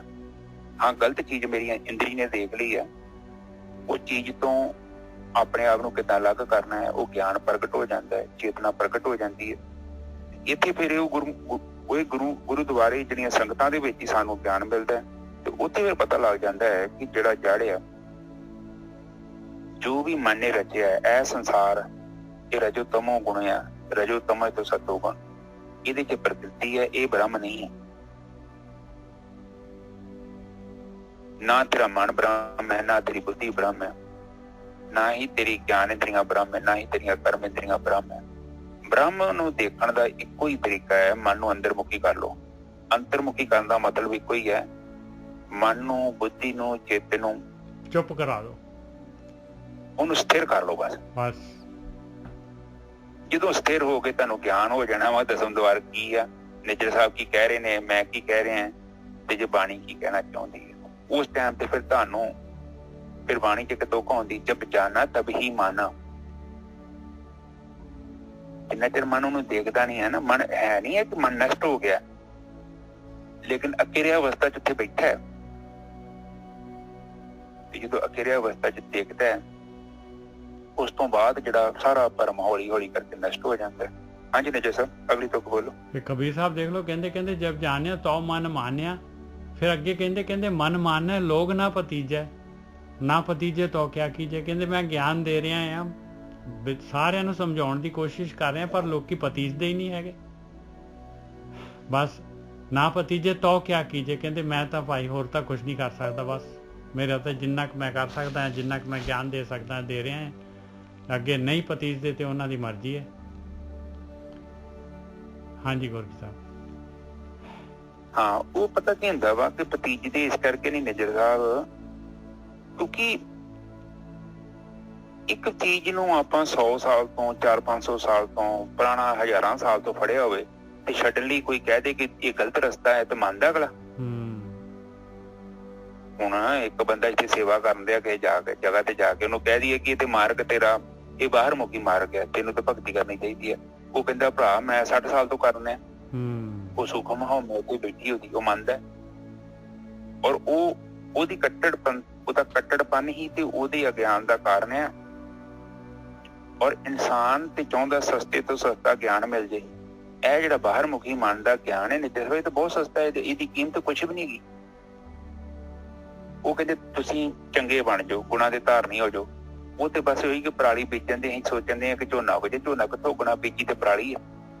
ਹਾਂ, ਝੋਨਾ ਬੀਜਦਾ ਹੈ ਜਦੋਂ ਸੁਰਤੀ ਆਤਮਾ ਤੱਤ ਚ ਲੀਨ ਹੋ ਗਈ ਤੇ ਚੰਗੇ ਗੁਣ ਅੰਦਰੋਂ ਪੈਦਾ ਹੋ ਗਏ। ਪਰ ਜੇ ਸੋਚੀਏ ਨਾ ਕਿ ਬਾਹਰੋਂ ਚੰਗਿਆਈ ਕੀਤਿਆਂ ਤੇ ਸਾਡੇ ਅੰਦਰ ਅਵਸਥਾ ਬਣ ਜੂਗੀ, ਇਹ ਝੂਠ ਹੈ, ਉਹ ਭਰਮ ਹੈ। ਹਾਂਜੀ ਨਿਜਰ ਸਾਹਿਬ। ਤਹਿ ਅਨੇਕ ਰੂਪ ਨਾਉ ਨਵਨਿਧ ਤਿਸ ਦਾ ਅੰਤ ਨਾ ਜਾਈ ਪਾਇਆ। ਕਹਿੰਦੇ ਜਦ ਸੁਰਤ ਆਤਮਾ ਚ ਲੀਨ ਹੁੰਦੀ ਆ, ਉੱਥੇ ਫਿਰ ਜਿਹੜਾ ਹੈਗਾ ਇਹ ਆਤਮਾ ਜਿਹੜੀ ਹੈਗੀ, ਪਰ ਸਾਰਾ ਸੰਸਾਰ ਜਿਹੜਾ ਹੈਗਾ ਸਾਰਿਆਂ ਦੇ ਵਿੱਚ ਇਹੀ ਆਤਮਾ ਨਜ਼ਰ ਆਉਂਦੀ ਹੈ ਫਿਰ। ਔਰ ਨਾਮ ਜਿਹੜਾ ਹੈਗਾ, ਨਾਮ ਪਦਾਰਥ ਪ੍ਰਗਟ ਹੋ ਜਾਂਦਾ ਹੈ, ਅੰਮ੍ਰਿਤ ਰਸ ਆ ਜਾਂਦਾ ਹੈ। ਕਹਿੰਦੇ ਐਸ ਉਹ ਮਾਲਕ ਪਰਮਾਤਮਾ ਜਿਹਦਾ ਅੰਤ ਹੀ ਨਹੀਂ ਪਾਇਆ ਜਾ ਸਕਦਾ, ਭਾਈ ਬੂੰਦ ਸਾਗਰ ਦੇ ਵਿੱਚ ਚਲੇ ਜਾਂਦੀ ਹੈ। ਕਹੈ ਨਾਨਕ ਹਰ ਪਿਆਰਾ ਜਿਉ ਗੁਬੰਦ ਰੱਖੈ ਵਾਜਾ ਪਵਨ ਵਜਾਇਆ। ਮਹਾਰਾਜ ਤੀਸਰੀ ਪਾਤਸ਼ਾਹੀ ਆਪਾਂ ਨੂੰ ਗਿਆਨ ਦੇ ਰਹੇ ਕਿ ਮਾਲਕ ਪਰਮਾਤਮਾ ਨੇ ਆਹ ਖੇਡ ਬਣਾਈ ਹੈ। ਤੇਰਾ ਸਰੀਰ ਬਹੁਤ ਕੀਮਤੀ ਹੈ ਪਿਆਰਿਆ, ਇਹਦੇ ਵਿੱਚ ਜਿਹੜਾ ਹੈਗਾ ਗੁਫਾ ਹੈਗੀ, ਇਹਦੇ ਅੰਦਰ ਮਾਲਕ ਪਰਮਾਤਮਾ ਨੇ ਜੀਵ ਪਾਇਆ। ਤੈਨੂੰ ਟਾਈਮ ਜਿਹੜਾ ਹੈਗਾ, ਤੈਨੂੰ ਸਮੇਂ ਦੇ ਅੰਦਰ ਹੈਗਾ, ਤੂੰ ਕਾਲ ਦੇ ਅੰਦਰ ਹੈਗਾ ਆ। ਇਸ ਦੇ ਅੰਦਰ ਹੀ ਸਮੇਂ ਦੇ ਤੇਰੇ ਅੰਦਰ ਜਿਹੜੀ ਹੈਗੀ, ਜਦ ਤੱਕ ਸਵਾਸ ਚੱਲ ਰਿਹਾ, ਪਵਨ ਵੱਜ ਰਹੀ ਆ, ਤਦ ਤੱਕ ਜਿਹੜਾ ਤੇਰੇ ਕੋਲ ਚਾਂਸ ਹੈਗਾ ਵੀ ਇਸ ਨੂੰ ਪ੍ਰਗਟ ਕਰ ਸਕਦਾ ਹੈ ਦਸਮ ਦੁਆਰ ਨੂੰ। ਇਹ ਜਿਹੜਾ ਹੈਗਾ ਜਾਂ ਇਸ ਜਨਮ ਦੇ ਵਿੱਚ ਜਿਹੜਾ ਹੈਗਾ ਇਹ ਖੇਡ ਜਿਹੜੀ ਹੈਗੀ ਇਹਨੂੰ ਪੂਰੀ ਕਰ ਸਕਦਾ ਹੈ ਔਰ ਆਪਣੀ ਯਾਤਰਾ ਨੂੰ ਜਿਹੜੀ ਹੈਗੀ ਅਨੰਤ ਜਨਮਾਂ ਤੋਂ ਜਿਹੜੀ ਚੱਲ ਰਹੀ ਆ ਜਨਮ ਮਰਨ ਦਾ ਗੇੜਾ ਇਹਨੂੰ ਰੋਕ ਸਕਦਾ ਹੈ। ਹਾਂਜੀ ਵੀਰ।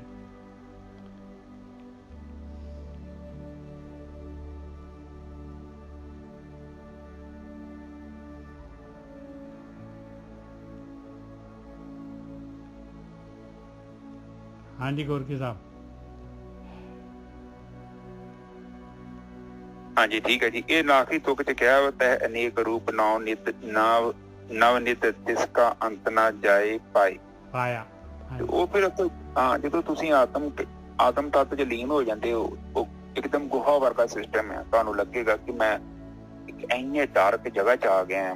ਜਿੱਦਾਂ ਪਹਿਲਾਂ ਵੀ ਬਾਣੀ ਚ ਕਿਹਾ ਸੀ ਨਾ ਕਿ ਆਤਮਾ ਕੀ ਕਹਿੰਦੀ ਹੈ, ਜਿੱਦਾਂ ਅਮਾਵਸ ਦੀ ਰਾਤ, ਇੱਕਦਮ ਕਾਲੀ ਰਾਤ, ਔਰ ਤੁਹਾਡੀ ਚੇਤਨਾ ਉੱਥੇ ਰਹਿ ਗਈ ਹੈ, ਇਕੱਲੀ ਚੇਤਨਾ।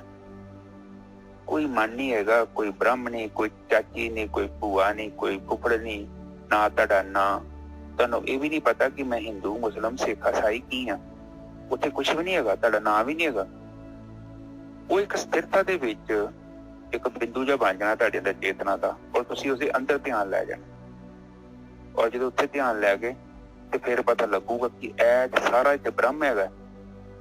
ਫਿਰ ਤੁਹਾਨੂੰ ਕਹਿਣ ਦੀ ਲੋੜ ਨਹੀਂ ਹੈ ਕਿ ਆ ਵੱਖਰਾ ਹੈ ਬ੍ਰਹਮ। ਫਿਰ ਉੱਥੇ ਜਾ ਕੇ ਜਿਹੜਾ ਭਰਮ ਟੁੱਟ ਜਾਂਦਾ ਹੈ, ਅਗਿਆਨ ਖਤਮ ਹੋਣ ਲੱਗ ਜਾਂਦਾ ਹੈ ਹੌਲੀ ਹੌਲੀ, ਔਰ ਬਾਰ-ਬਾਰ ਉਸੇ ਬਿੰਦੂ 'ਚ ਜਾਣਾ ਹੈ। ਠੀਕ ਹੈ ਨਿਜਰ ਸਾਹਿਬ? ਬਿਲਕੁਲ।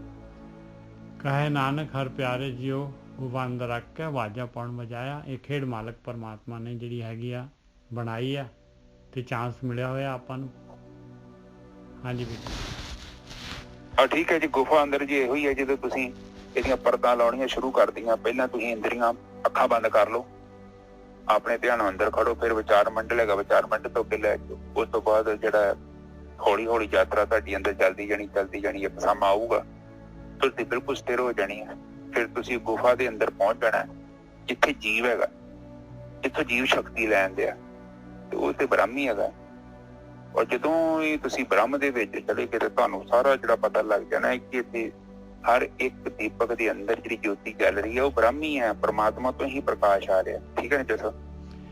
ਇਹੋ ਸਾਚਾ ਸੋਹਿਲਾ ਸਾਚੇ ਕਰੇਗਾ ਉਹ। ਕਹਿੰਦੇ ਸਮਾਂ ਮਿਲਿਆ ਹੋਇਆ ਤੈਨੂੰ, ਇਹ ਜਿਹੜਾ ਦੇਖ ਲੈ, ਧਿਆਨ ਸਿਮਰਨ ਕਰ ਸਕਦਾ ਹੈ, ਇਹ ਪ੍ਰੇਮਾ ਭਗਤੀ ਕਰ ਸਕਦਾ ਹੈ, ਇਹ ਮਿਲਾਪ ਦਾ ਗੀਤ ਗਾ ਸਕਦਾ ਹੈ ਤੂੰ। ਇਹ ਸਾਚਾ ਸੋਹਿਲਾ, ਸੋਹਿਲਾ ਕਹਿੰਦੇ ਮਿਲਣ ਦਾ ਗੀਤ, ਪਰਮਾਤਮਾ ਦੇ ਮਿਲਣ ਦਾ ਗੀਤ। ਇਹ ਸਾਚਾ ਸੋਹਿਲਾ ਸਾਚੇ ਕਰੇਗਾ ਉਹ। ਕਹਿੰਦੇ ਅੰਦਰ, ਆਪਣੇ ਘਰ ਦੇ ਅੰਦਰ, ਤੇ ਗੁਫਾ ਦੇ ਅੰਦਰ ਹੀ ਗਾਉਣਾ ਪੈਣਾ ਇਹ ਸਾਚਾ ਸੋਹਿਲਾ।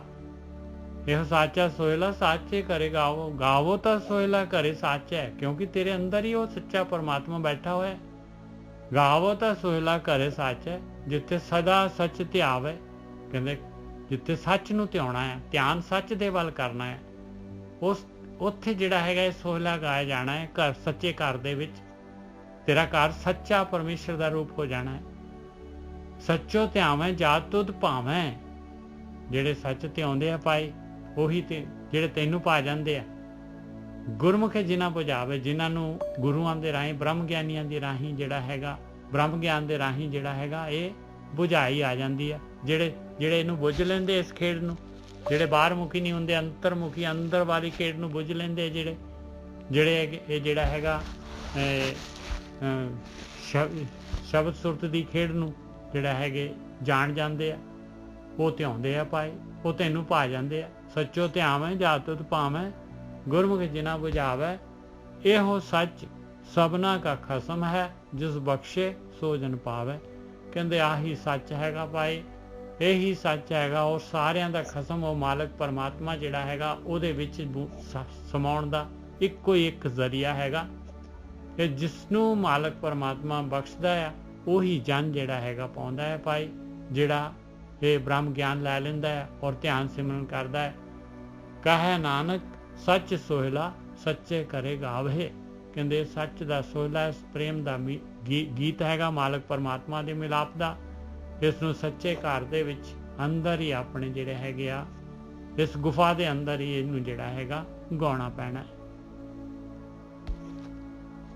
ਇਹ ਸਾਚਾ ਹਾਂਜੀ ਠੀਕ ਹੈ ਜੀ। ਸਾਚਾ ਸੋਹਿਲਾ ਸਾਚੇ ਘਰੇ ਗਾਵੋ, ਗਾਵੋ ਤਾਂ ਸੋਹਿਲਾ ਘਰੇ ਸਾਚੇ, ਜਿੱਥੇ ਸਦਾ ਸੱਚ ਧਿਆਵੇ।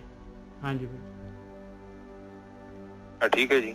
ਇਹਦੇ ਗਾਵੋ ਤਾਂ ਸੋਹਿਲਾ ਘਰ ਸਾਚੇ, ਜਿੱਥੇ ਸਦਾ ਸੱਚ ਧਿਆਵੇ।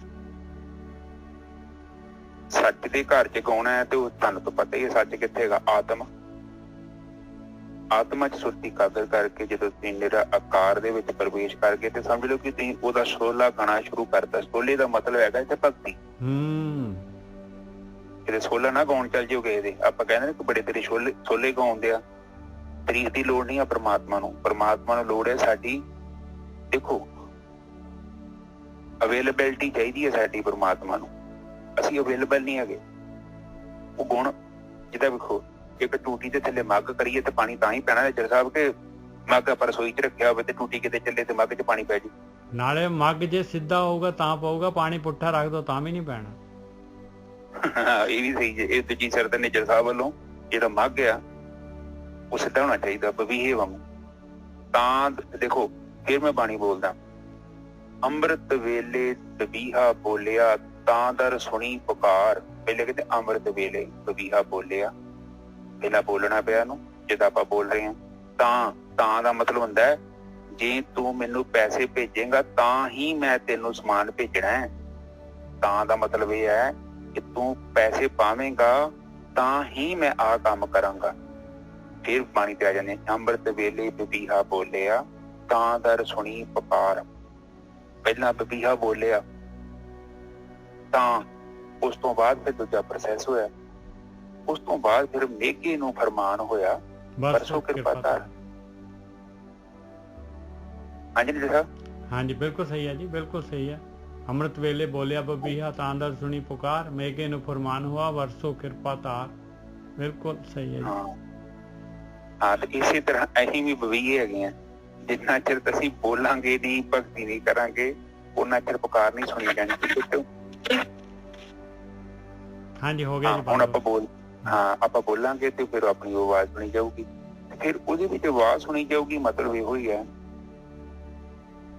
ਪਰਮਾਤਮਾ ਦੇ ਨਾਲ ਗੱਲ ਕਰਨ ਦਾ ਇੱਕੋ ਤਰੀਕਾ ਹੈਗਾ ਚੁੱਪ।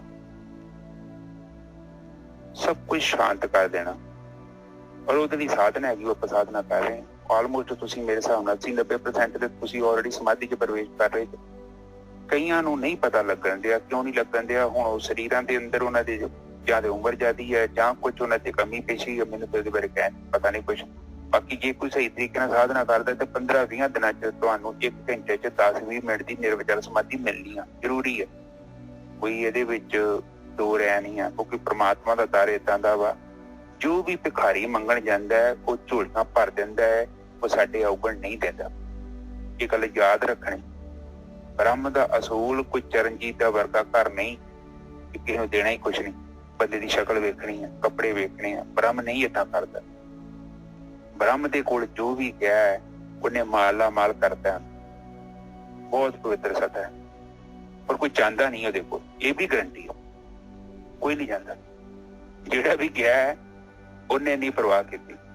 ਲਕੀਰਾਂ ਮਾਰ ਕੇ ਤੁਹਾਡਾ ਅਕਾਊਂਟ ਕੈਂਸਲ ਕਰਕੇ ਤੁਹਾਨੂੰ ਕਲੀਨ ਚਿੱਟ ਦੇ ਦਿੰਦਾ ਹੈ, ਜਾ ਵੀ ਨਜ਼ਾਰੇ। ਬ੍ਰਹਮ ਗਿਆਨੀ ਬ੍ਰਹਮ ਚੋਂ ਹੀ ਬਣਦਾ, ਓਦਾਂ ਨਹੀਂ ਬਣਦਾ। ਜਦੋਂ ਬ੍ਰਹਮ ਨੂੰ ਜਾਣ ਲੈਂਦਾ ਹੈ ਫਿਰ ਉਹਨੂੰ ਗਿਆਨ ਹੋ ਜਾਂਦਾ। ਬ੍ਰਹਮ ਗਿਆਨ ਮਤਲਬ ਬ੍ਰਹਮ ਦਾ ਗਿਆਨ ਪ੍ਰਾਪਤ ਹੋ ਜਾਂਦਾ। ਔਰ ਉਹ ਫਿਰ ਕਾਗੋਂ ਹੰਸ ਕਰੇ ਮੇਰਾ ਗੋਬਿੰਦ। ਉਹ ਫਿਰ ਕਹਿੰਦਾ ਕਿ ਕਾਗ ਜਿਹੜੇ ਹੁੰਦੇ ਆ, ਜਿਹੜੇ ਕਾਮ, ਕ੍ਰੋਧ, ਲੋਭ, ਮੋਹ, ਹੰਕਾਰ, ਇਹਨਾਂ ਦੇ ਜੇ ਕੋਈ ਅਸੀਂ ਗ੍ਰਸਤ ਆ, ਇਹੀ ਕਾਗ ਹੈਗੇ। ਫਿਰ ਸਾਨੂੰ ਹੰਸ ਕਰ ਦਿੰਦਾ ਤੇ ਸਾਨੂੰ ਇੰਦਰੀਆਂ ਦੀ ਗੁਲਾਮੀ ਤੋਂ ਮੁਕਤ ਕਰ ਦਿੰਦਾ। ਉਹ ਕਹਿੰਦੇ ਕਿ ਮਨ ਜਿਹੜਾ ਹੈ ਨਾ ਫਿਰ ਆਪਣੇ ਕੋਲ ਰੱਖ ਲੈਂਦਾ ਹੈ ਪ੍ਰਮਾਤਮਾ। ਨਿੱਜਰ ਸਾਹਿਬ ਮਨ ਉੱਥੇ ਰੱਖ ਲੈਂਦਾ, ਕੋਈ ਅਰਪਣ ਕਰਦਾ ਨਾ ਆਪਾਂ ਨੂੰ, ਤੇ ਫਿਰ ਆਪਾਂ ਨੂੰ ਵਿਵੇਕ ਬੁੱਧੀ ਦੇ ਦਿੰਦਾ। ਮਨ ਦੀ ਜਗ੍ਹਾ ਸਾਡੇ ਕੋਲ ਵਿਵੇਕ ਆ ਜਾਂਦਾ। ਐਕਸਚੇਂਜ ਕਰ ਆਉਂਦੇ ਆ। ਜਿੱਦਾਂ ਆਪਾਂ ਪੁਰਾਣਾ ਕੁੱਕਰ ਦੇ ਦਈਏ ਤੇ ਨਵਾਂ ਨਹੀਂ ਦੇ ਦਿੰਦੇ। ਬਿਲਕੁਲ ਸਹੀ ਹੈ ਜੀ, ਬਹੁਤ ਵਧੀਆ। ਹਾਂ, ਉਸੇ ਤਰ੍ਹਾਂ ਅਸੀਂ ਸੜਿਆ ਜਿਹਾ ਮਨ ਲੈ ਜਾਂਦੇ ਆ। ਕਾਮ, ਕ੍ਰੋਧ, ਲੋਭ, ਮੋਹ, ਹੰਕਾਰ ਹੁੰਦਾ ਤੇ ਉਹ ਕੀ ਪ੍ਰਮਾਤਮਾ ਕਹਿੰਦਾ ਕਿ ਉਹ ਪਾਰਸ ਹੈਗਾ। ਉਹ ਕਹਿੰਦਾ ਚਰਨਜੀਤ ਹੈ ਤੇ ਮਨ ਤੇਰਾ ਕਾਫੀ ਗੰਦਾ ਹੈ, ਤੇ ਪਰ ਤੂੰ ਹੁਣ ਇੱਥੇ ਐਕਸਚੇਂਜ ਸਿਸਟਮ ਚ ਆ ਗਿਆ। ਤੂੰ ਏਦਾਂ ਕਰ ਕਿੱਥੇ ਰੱਖ ਜਾ, ਮੇਰੇ ਚਰਨਾਂ ਚ ਧਿਆਨ ਲੈ, ਆ ਵਿਵੇਕ ਬੁੱਧੀ ਲੈ ਜਾ। ਅਨਮਨੀ ਅਵਸਥਾ ਤਾਈਂ ਹੋ ਗਿਆ। ਫਿਰ ਮਨ ਨੂੰ ਰੱਖ ਲੈਂਦੇ ਨੇ ਤੇ ਸਾਨੂੰ ਗਿਆਨ ਦੇ ਦਿੰਦੇ ਨੇ। ਉਹ ਗਿਆਨ ਆ ਜਾਂਦਾ, ਸਾਨੂੰ ਸੋਝੀ ਆ ਜਾਂਦੀ ਕਰਨਾ ਕੀ ਹੈ ਜੀਵਨ ਦੇ ਵਿੱਚ। ਤੇ ਫਿਰ ਜਿਹੜੀਆਂ ਚੀਜ਼ਾਂ ਸਾਡੇ ਅੰਦਰ ਗਿਆਨ ਦੇ ਰਾਹੀਂ ਪ੍ਰਗਟ ਹੁੰਦੀਆਂ ਉਹ ਸਾਡੀਆਂ ਹੁੰਦੀਆਂ, ਕਿਤੇ ਪੜ੍ਹੀਆਂ ਜਾਂ ਸੁਣੀਆਂ ਨਹੀਂ ਹੁੰਦੀਆਂ, ਗੱਪਾਂ ਨਹੀਂ ਹੁੰਦੀਆਂ। ਗਿਆਨ ਦਾ ਮਤਲਬ ਖੁਦ ਦੁਆਰਾ, ਪਹਿਲੀ ਗੱਲ ਖੁਦ ਦੁਆਰਾ ਜਾਣਿਆ ਗਿਆ, ਪੜ੍ਹਿਆ ਤੇ ਸੁਣਿਆ ਨਹੀਂ, ਖੁਦ ਕੀਤਾ, ਅਨੁਭਵ ਕੀਤਾ ਗਿਆਨ ਹੁੰਦਾ, ਆਪਣਾ ਗਿਆਨ, ਜਿਹਦੇ ਵਿੱਚ ਕੋਈ ਦੂਜਾ ਨਹੀਂ ਹੈਗਾ। ਮੈਂ ਖੁਦ ਕਰਕੇ ਉਹ ਚੀਜ਼ ਨੂੰ ਪ੍ਰਾਪਤ ਕਰ। ਠੀਕ ਹੈ ਨਾ ਜੈਸਾ ਜੀ। ਸੱਚੋ ਧਿਆਵੇਂ ਜਾ ਤੁਧ ਭਾਵੇਂ। ਬਸ ਕਹਿੰਦੇ ਕਾਹਦੇ ਲਈ ਧਿਆਨ ਸਿਮਰਨ ਕਰ ਰਹੇ ਆ, ਕਾਹਦੇ ਲਈ ਸਮਾਧੀ ਲਗਾ ਰਹੇ ਆ, ਕਾਹਦੇ ਲਈ ਜਿਹੜਾ ਹੈਗਾ ਇਹ ਸਾਰਾ ਜਿਹੜਾ ਹੈਗਾ ਆਪਾਂ ਜਿਹੜੇ ਹੈਗੇ ਆ, ਕਿਉਂ ਜਿਹੜਾ ਹੈਗਾ ਕੋਈ ਇਹ ਜਿਹੜਾ ਹੈਗਾ ਜਿਹੜੇ ਨਾਮ ਅਭਿਆਸੀ ਹੁੰਦੇ ਆ ਜਾਂ ਸਾਧੂ ਹੁੰਦੇ ਆ, ਸਾਧਨਾ ਕਰਨ ਵਾਲੇ, ਕੋਈ ਇਹਨਾਂ ਨੇ ਫੀਮ ਥੋੜੀ ਨਾ ਖਾਧੀ ਹੁੰਦੀ ਹੈ ਵੀ ਆਪਣੇ ਸਾਰੇ ਰਸਕਸ ਦੁਨੀਆ ਦੇ ਸਾਰੇ ਜਿਹੜੇ ਹੈਗੇ ਇਹਨਾਂ ਨੂੰ ਤਿਆਗ ਕੇ ਜਿਹੜਾ ਇਹਨਾਂ ਨੂੰ ਸੰਕੋਚ ਕੇ ਜਿਹੜਾ ਹੈਗਾ ਭਗਤੀ ਕਰੀਏ। ਕਾਹਦੇ ਵਾਸਤੇ ਕਰਦੇ ਆ? ਕਹਿੰਦੇ ਮਾਲਕ ਨੂੰ ਭਾਉਣਾ ਹੈ। ਉਹਨਾਂ ਨੂੰ ਅਸਲੀ ਚੀਜ਼ ਚਾਹੀਦੀ ਆ, ਇਹ ਨਕਲੀ ਦੇ ਨਾਲ ਨਹੀਂ ਖੁਸ਼ ਹੁੰਦੇ। ਉਹ ਸੱਚੋ ਧਿਆਵੇਂ ਜਾਂ ਤੁਧ ਭਾਵੇਂ ਗੁਰਮੁਖੇ ਜਿਨ੍ਹਾਂ ਬੁਝਾਵੇ। ਕਹਿੰਦੇ ਜਿਨ੍ਹਾਂ ਨੂੰ ਗੁਰੂਆਂ ਦੇ ਰਾਹੀਂ, ਬ੍ਰਹਮ ਗਿਆਨੀਆਂ ਦੇ ਰਾਹੀਂ ਇਹ ਗੱਲ ਨੂੰ ਬੁਝਾ ਦਿੰਦਾ ਹੈ ਤੂੰ, ਉਹੀ ਕਰਦੇ ਆ। ਇਹੋ ਸੱਚ ਸਭਨਾ ਦਾ ਖਸਮ ਹੈ ਜਿਸ ਬਖਸ਼ੇ ਸੋਜਨ ਭਾਵ ਹੈ। ਕਹਿੰਦੇ ਇਹੀ ਸੱਚ ਹੀ ਸਾਰਿਆਂ ਦਾ ਖਸਮ ਹੈ ਭਾਈ, ਇਹ ਮਾਲਕ ਪਰਮਾਤਮਾ ਆਤਮਾ। ਇਹ ਕਹਿੰਦੇ ਆ ਜਿਹਨੂੰ ਬਖਸ਼ਦਾ ਹੈ, ਜਿਹਨੂੰ ਇਹ ਰਸਤਾ ਦਿਖਾ ਦਿੰਦਾ ਹੈ ਤੂੰ, ਉਹੀ ਜਨ ਜਿਹੜਾ ਹੈਗਾ ਇੱਥੇ ਪਹੁੰਚ ਸਕਦਾ ਹੈ। ਕਹੇ ਨਾਨਕ ਸੱਚ ਸੋਹਿਲਾ ਸੱਚੈ ਘਰੇ ਗਾਵੇ। ਕਹਿੰਦੇ ਸੱਚ ਦਾ ਸੋਹਿਲਾ ਹੈ, ਪਰਮਾਤਮਾ ਨੂੰ ਮਿਲਣ ਦਾ ਗੀਤ ਹੈਗਾ, ਔਰ ਗਾਉਣਾ ਤੈਨੂੰ ਆਪ ਪਊਗਾ, ਔਰ ਅੰਦਰ ਵੜ ਕੇ ਆਪਣੇ ਅੰਦਰ ਹੀ ਗਾਉਣਾ ਪਊਗਾ। ਹਾਂਜੀ ਬਈ ਬਿਲਕੁਲ ਠੀਕ ਹੈ ਜੀ। ਉਹਨਾਂ ਨੇ ਕਿਹਾ ਕਿ ਬਾਹਰ ਜਾ ਕੇ ਕਿਤੇ ਸੋਹਲਾ ਗਾਉਣਾ, ਸੱਚੇ ਘਰ ਗਾਏ। ਕਹਿੰਦੇ ਜਿਹੜਾ ਸੋਹਲਾ ਨਾ ਨਿਰਗੁਣ ਦੀ ਭਗਤੀ ਜਿਹੜੀ ਨਾ ਤੈਨੂੰ ਉਹਦੇ ਅੰਦਰ ਜਾ ਕੇ ਹੀ ਕਰਨੀ ਪੈਣੀਆਂ ਨੇ। ਜਗ੍ਹਾ ਹੋਰ ਕੋਈ ਜਗ੍ਹਾ ਹੀ ਨਹੀਂ ਹੈਗੀ ਤੇ ਨਾ ਉਹ ਮਨਜ਼ੂਰ ਕਰਦਾ, ਕਿੱਥੋਂ ਕਰ ਲੂਗਾ ਤੁਹਾਡੀ ਮਨਜ਼ੂਰ? ਹੁਣ ਜਦੋਂ ਮੈਂ ਸਾਹਮਣੇ ਮੈਂ ਹੁਣ ਕੀਤਾ ਜੜ ਨੂੰ ਰੱਖ ਕੇ ਮੈਂ ਭਗਤੀ ਕਰ ਰਿਹਾ, ਨਿਰਗੁਣ ਬ੍ਰਹਮ ਤੇ ਮੈਂ ਜਾਣਿਆ, ਕਿਉਂਕਿ ਜੜ ਦੇ ਵਿੱਚ ਨਿਜਰ ਸਾਹਿਬ ਸਾਡੀ ਸਮਰੱਥਾ ਨਹੀਂ ਹੈਗੀ ਸਾਨੂੰ ਭਰਮ ਤੋਂ ਅਗਿਆਨ ਤੋਂ ਮੁਕਤ ਕਰ ਦੇ। ਕਹਿੰਦੇ ਆ ਕਿ ਮਨ ਮੰਦਰ ਤਨ ਵੇਸ ਕਲੰਦਰ ਘਟ ਹੀ ਤੀਰਥ ਨਾਵਾਂ, ਇੱਕ ਸ਼ਬਦ ਮੇਰੇ ਪ੍ਰਾਣ ਬਸਤ ਹੈ ਬਹੁੜ ਜਨਮ ਨਾਮ। ਸ਼ਬਦ ਦਾ ਮਤਲਬ ਵੀ ਇੱਥੇ ਆਤਮਾ ਹੀ ਹੈ, ਬ੍ਰਹਮੀ। ਜਦੋਂ ਸੁਰਤੀ ਬ੍ਰਹਮ ਚ ਚੱਲ ਗਈ, ਸਭ ਤੋਂ ਪਹਿਲਾਂ ਤੇ ਕੱਟ ਆਫ ਕਰਨਾ ਹੈ। ਕਹਿੰਦੇ ਬਾਣੀ ਵਿੱਚ ਲਿਖਿਆ ਨਾ ਕਿ ਮੈਂ ਅੱਖਾਂ ਬੰਦ ਕਰਨੀਆਂ ਕਬੀਰ ਜੀ, ਕਿਤੇ ਮੈਂ ਕੰਨ ਬੰਦ ਕਰ ਲਏ। ਮਤਲਬ ਤੇ ਹੋਈ ਹੈ ਕਿ ਮਨ ਨੂੰ ਅੰਤਰਮੁਖੀ ਕਰਨ ਦੇ ਲਈ ਸਾਧਨਾ ਕੀਤੀ, ਭਗਤੀ ਕੀਤੀ। ਜਿਵੇਂ ਜਿਵੇਂ ਤੁਸੀਂ ਸਾਧਨਾ ਕੀਤੀ, ਭਗਤੀ ਕੀਤੀ, ਤੁਹਾਡਾ ਮਨ ਅੰਤਰਮੁਖੀ ਹੋ ਜਾਣਾ। ਮਨ ਅੰਤਰਮੁਖੀ ਹੋਣ ਦੇ ਨਾਲ ਫਿਰ ਇੰਦਰੀਆਂ ਦੀ ਪਕੜ ਘਟੇਗੀ। ਇੱਕਦਮ ਨਹੀਂ ਘਟਣੀ, ਕੁਝ ਟਾਈਮ ਲੱਗਣਾ, 2, 2.5, 3 ਮਹੀਨੇ ਲੱਗ ਜਾਣੇ। ਪਰ ਹੌਲੀ ਕਰਕੇ ਜਦੋਂ ਇਹ ਮਨ ਪਿਘਲਿਆ ਤੇ ਫਿਰ ਇੰਦਰੀਆਂ ਵੀ ਕਮਜ਼ੋਰ ਹੋ ਜਾਣੀਆਂ। ਅਜੇ ਤੇ ਬਹੁਤ ਪਾਵਰਫੁਲ ਨੇ। ਜਿੱਦਾਂ ਇੱਕ ਹਾਥੀ ਹੈ ਨਾ, ਹਾਥੀ ਨੂੰ ਆਪਾਂ ਖੁਰਾਕ ਖਵਾਈ ਹੈ, ਬਹੁਤ ਜ਼ਿਆਦਾ ਖੁਰਾਕ ਖਵਾਈ ਹੈ, ਤੇ ਉਹਨੂੰ ਜੇ ਛੋਟਾ ਮੋਟਾ ਰਸਾ ਪਾਓਗੇ ਤੋੜ ਕੇ ਹੋ ਜਾਣਾ। ਫਿਰ ਮਨ ਵੀ ਇੱਕ ਹਾਥੀ ਹੈ, ਮੈਗਲ ਹੈਗਾ। ਜਿਵੇਂ ਜਿਵੇਂ ਇਹਨੂੰ ਆਪਾਂ ਭੋਗਾਂ ਦੇ ਰਸਾਂ ਤੋਂ ਮੋੜਿਆ, ਭਗਤੀ ਨੇ ਮੋੜਨਾ ਇਹਨੂੰ, ਫਿਰ ਇਹਨੇ ਕਮਜ਼ੋਰ ਹੋਈ ਜਾਣਾ, ਫਿਰ ਇੱਕਦਮ ਬਹੁਤ ਕਮਜ਼ੋਰ ਹੋ ਜਾਂਦਾ। ਤੇ ਫਿਰ ਉਹ ਬਸ ਕਮਜ਼ੋਰ ਹੋ ਜਾਂਦਾ ਤੇ ਫਿਰ ਇਹਨੇ ਖਤਮ ਹੋ ਜਾਣਾ। ਫਿਰ ਤੁਹਾਡੇ ਅੰਦਰ ਚੇਤਨਾ ਰਹਿ ਜਾਣੀ ਹੈ। ਚੇਤਨਾ ਤੇ ਬ੍ਰਹਮੀ ਆ, ਉਹਦੇ ਚ ਕਰੋਗੜ ਨਹੀਂ ਹੈਗਾ। ਤੇ ਉਹ ਫਿਰ ਉਹੀ ਬਾਣੀ ਕਹਿ ਰਹੀ ਆਪਾਂ ਨੂੰ, ਲਾਸਟ ਤੋਂ ਬੋਲ ਦੋ, ਕਹੇ ਨਾਨਕ ਸੱਚ ਸੋਹਿਲਾ ਸੱਚੇ ਘਰੇ ਗਾਵੇ। ਕਹਿੰਦੇ ਸੱਚ ਸੋਹਿਲਾ ਸੱਚੇ ਦੇ ਘਰ ਦੇ ਵਿੱਚ ਹੀ ਗਾ ਸਕਦੇ ਆ, ਆਪਣੇ ਅੰਦਰ ਹੀ ਗਾ ਸਕਦੇ ਆ ਭਾਈ, ਸਰੀਰ ਦੇ ਅੰਦਰ। ਹਾਂ, ਜੜ ਦੇ ਵਿੱਚ ਤੁਸੀਂ ਜੇਕਰ ਤੁਰੇ ਫਿਰਦੇ ਜੋ ਭਰਮ ਹੈ, ਵਹਿਮ ਹੈ।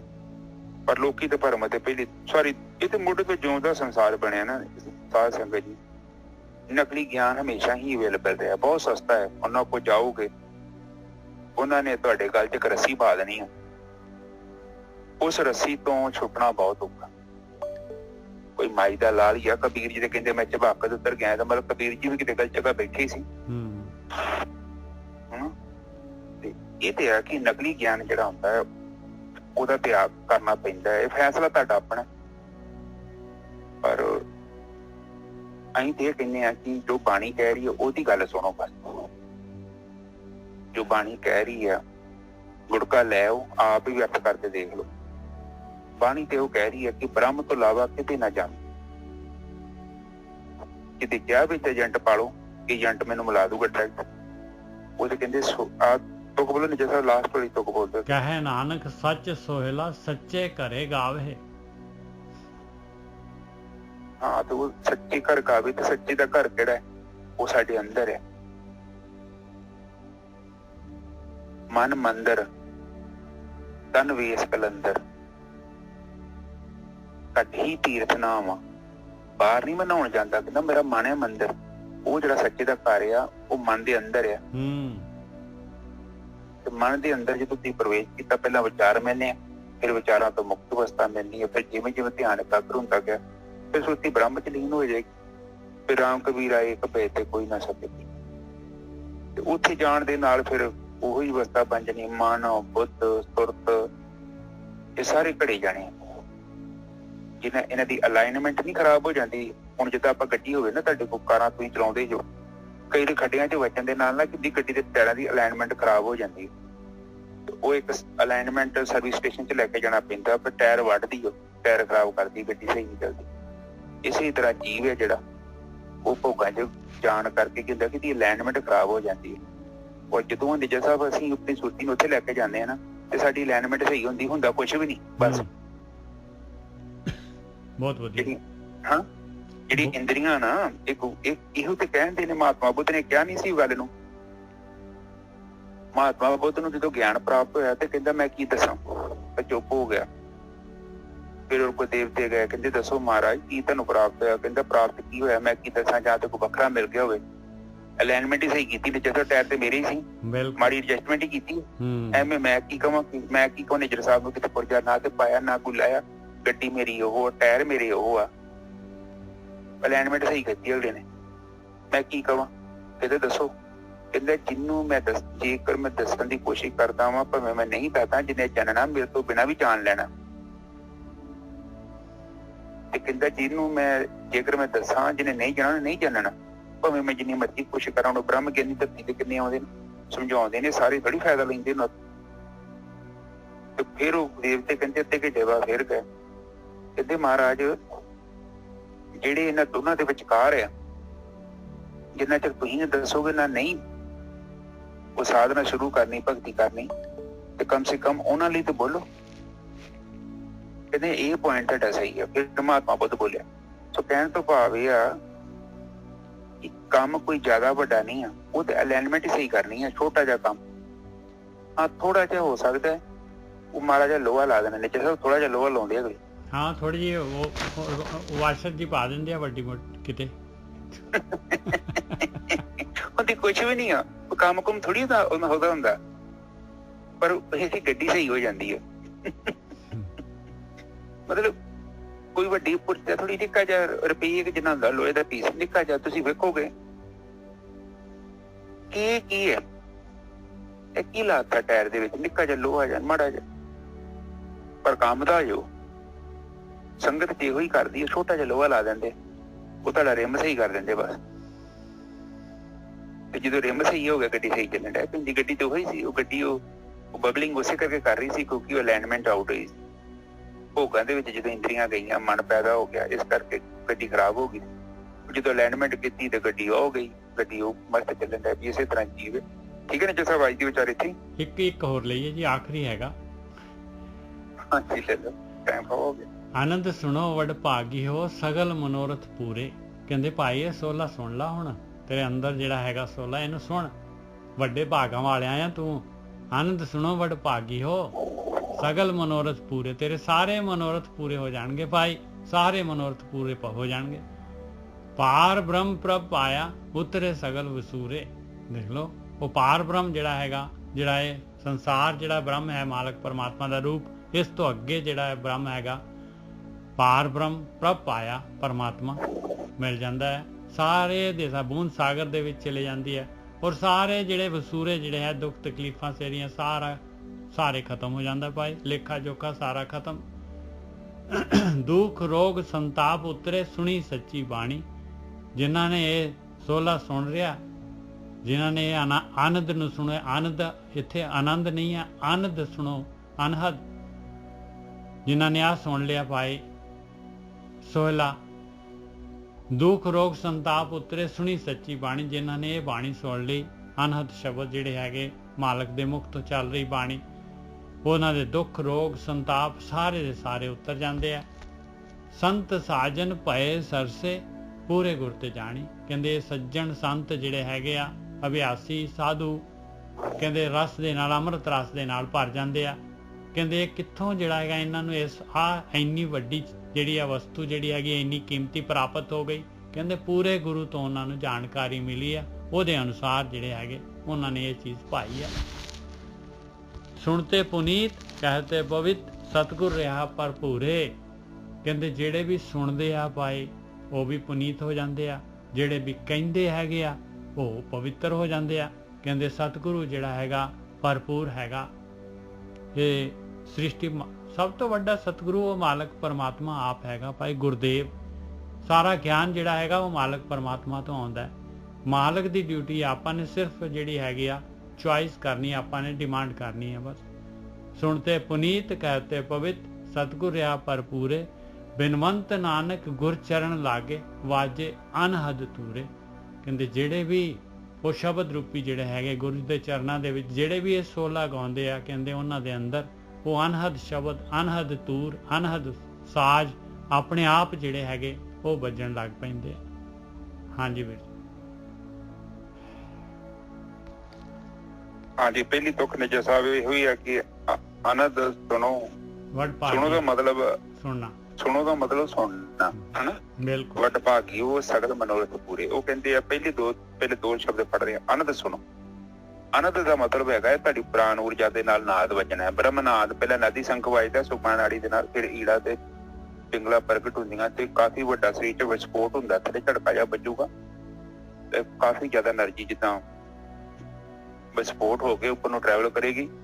ਤੇ ਜੇਕਰ ਤੁਹਾਡੀ ਧੌਣ ਚ ਅੱਗੇ ਦੀ ਚੁੱਕੀ ਹੈ ਤੇ ਝਟਕਾ ਮਾਰਨਾ, ਤੁਹਾਡੀ ਧੌਣ ਉਹਨੇ ਸਿੱਧੀ ਕਰ ਦੇਣੀ, ਸਿੱਧੀ ਕਰਕੇ ਮਸਤਕ ਚ ਜਾ ਕੇ ਪ੍ਰਵੇਸ਼ ਕਰ ਜਾਏਗੀ। ਉਸ ਤੋਂ ਬਾਅਦ ਹੌਲੀ ਹੌਲੀ ਇਹ ਕਿਰਿਆ ਚੱਲਣੀ ਹੈ, ਫਿਰ ਨਾਦ ਉੱਚਾ ਹੋ ਜਾਣਾ। ਉਹ ਕਹਿੰਦੇ ਨਾਦ ਜਦੋਂ ਸੁਣਨਾ ਹੈ, ਔਰ ਇਹ ਨਾਦ ਤੋਂ ਬਾਅਦ ਹੀ ਸਾਨੂੰ ਨਿਰਵਿਚਾਰ ਸਮਾਧੀ ਮਿਲਦੀ ਹੈ। ਗੱਲ ਯਾਦ ਰੱਖਣੀ ਸਾਧ ਸੰਗਤ ਜੀ, ਜੇਕਰ ਤੁਸੀਂ ਨਿਰਵਿਚਾਰ ਹੋ ਰਹੇ ਜੋ, ਇਹਦਾ ਮਤਲਬ ਕਿ ਪ੍ਰਾਣ ਊਰਜਾ ਪ੍ਰਗਟ ਹੋ ਤੇ ਉਹਨੂੰ ਵਡਭਾਗੀ ਦਾ ਮਤਲਬ ਹੁੰਦਾ ਕਿ ਚੰਗੀ ਕਿਸਮਤ ਵਾਲੇ ਹੋ ਤੇ ਤੁਹਾਡੀਆਂ ਸਾਰੀਆਂ ਜਿਹੜੀਆਂ ਮਨੋਕਾਮਨਾ ਪੂਰੀਆਂ ਹੋ ਜਾਣੀਆਂ, ਸਗਲ ਮਨੋਰਥ ਪੂਰੇ, ਸਾਰੇ ਮਨੋਰਥ ਪੂਰੇ ਹੋ ਜਾਣ। ਪਾਰ ਬ੍ਰਹਮ ਪਾਇਆ ਉਤਰੇ ਸਗਲ ਵਸੂਰੇ। ਤੇ ਉਹ ਜਦੋਂ ਨਾਦ ਵੱਜਿਆ ਬ੍ਰਹਮ ਦੇ ਨਾਲ ਸਾਡੀ ਸੁਰਤੀ ਦਾ ਮਿਲਨ ਹੋ ਗਿਆ, ਪਾਏ ਦਾ ਮਤਲਬ ਹੋ ਗਿਆ ਮਿਲਨ ਹੋ ਗਿਆ, ਉਤਰੇ ਸਗਲ ਵਸੂਰੇ। ਤੇ ਸਾਰਾ ਅਗਿਆਨ, ਭਰਮ, ਅਵਿਦਿਆ, ਰਾਗ, ਦਵੈਸ਼, ਕਾਮ, ਕ੍ਰੋਧ, ਲੋਭ, ਮੋਹ, ਹੰਕਾਰ ਸਾਰੇ ਸਾਡੇ ਤੋਂ ਦੂਰ ਹੋ ਜਾਣਗੇ ਆਟੋਮੈਟਿਕਲੀ, ਬਾਈ ਪ੍ਰੋਡਕਟ। ਜਿੱਦਾਂ ਬਲਬ ਜਗਿਆ ਹਨੇਰਾ ਗਿਆ। ਦੁੱਖ ਰੋਗ ਸੰਤਾਪ ਉਤਰੇ ਸੁਣੀ ਸੱਚੀ ਬਾਣੀ। ਸੁਣੀ ਸੱਚੀ ਬਾਣੀ ਮਤਲਬ, ਸੱਚੀ ਦਾ ਮਤਲਬ ਕਿ ਬ੍ਰਹਮ ਚੋਂ ਇੱਕ ਨਾਦ ਆ ਰਿਹਾ ਹੈ, ਚੁੱਪ ਦਾ ਨਾਦ, ਇੱਕਦਮ ਚੁੱਪ, ਬ੍ਰਹਮ ਚੁੱਪ, ਤੁਸੀਂ ਵੀ ਚੁੱਪ, ਨਾਦ ਤੋਂ ਵੀ ਅੱਗੇ ਚੱਲ ਜਾਣਾ। ਇੱਕਦਮ ਇੱਕ ਸ਼ਾਂਤ, ਇੱਕ ਐਸਾ ਮੰਡਲ ਹੈ ਜਿੱਥੇ ਆਤਮਾ ਚ ਤੁਹਾਡੀ ਸੁਰਤੀ ਪਹਿਲਾਂ ਟਰੈਵਲ ਕਰਨੀ ਹੈ। ਪਹਿਲਾਂ ਕਾਫੀ ਟਾਈਮ ਲੱਗੇਗੀ, 2-2.5 ਮਹੀਨੇ 3 ਮਹੀਨੇ ਤੁਹਾਡੀ ਸੁਰਤੀ ਲੱਗੂਗੀ ਜਦੋਂ ਗੁਫਾ ਚ ਜਾ ਰਹੇ ਨੇ। ਬਾਅਦ ਚ ਸਮਾਂ ਆਊਗਾ, ਸਾਰੀ ਯਾਤਰਾ ਰੁਕ ਜਾਏਗੀ, ਫਿਰ ਤੁਹਾਡੀ ਸੁਰਤੀ ਆਤਮ ਤੱਕ ਸਥਿਰ ਹੋ ਜਾਏਗੀ। ਉਸ ਤੋਂ ਅੱਗੇ ਯਾਤਰਾ ਨਹੀਂ ਕਰ ਸਕਦੀ। ਉਸ ਤੋਂ ਬਾਅਦ ਪ੍ਰੋਸੈਸ ਹੈਗਾ ਪਿਉਰੀਫਿਕੇਸ਼ਨ, ਮਿਲਾਵਟ ਦੂਰ ਕਰਨ ਦਾ ਤਰੀਕਾ ਉੱਥੇ ਹੀ ਹੈ। ਉਸ ਤੋਂ ਬਾਅਦ ਫਿਰ ਹੁੰਦਾ ਕਿ ਦੁੱਖ ਰੋਗ, ਦੁੱਖ ਖਤਮ ਹੋ ਜਾਣਗੇ ਤੁਹਾਡੇ ਜੀਵਨ ਚ। ਰੋਗ, ਜੇ ਤੁਹਾਡੇ ਸਰੀਰ ਚ ਰੋਗ ਹੈਗਾ ਉਹ ਵੀ ਨਸ਼ਟ ਹੋ ਜਾਏਗਾ। ਸੰਤਾਪ ਦਾ ਮਤਲਬ ਹੈਗਾ ਬਈ ਜਿਹੜਾ ਆਪਾਂ ਖੁੜਦੇ ਰਹਿੰਦੇ ਹਾਂ, ਸੰਤਾਪਿਤ ਹੁੰਦੇ ਹਾਂ, ਜਿਹੜਾ ਹੈਗਾ ਕੋਈ ਚੀਜ਼ ਤੋਂ ਆਪਾਂ ਔਖੇ ਹੁੰਦੇ ਹਾਂ। ਦੁੱਖ, ਸੰਤਾਪ ਦਾ ਮਤਲਬ ਦੁੱਖ ਹੀ ਹੈਗਾ। ਜਿਹੜੇ ਆਪਾਂ ਜਿਹੜੇ ਕੋਈ ਤਾਪ ਦੇ ਵਿੱਚ ਸੜ ਰਹੇ ਹਾਂ ਆਪਾਂ, ਸਾੜਾ, ਸੰਤਾਪ ਮਤਲਬ ਸਾੜਾ।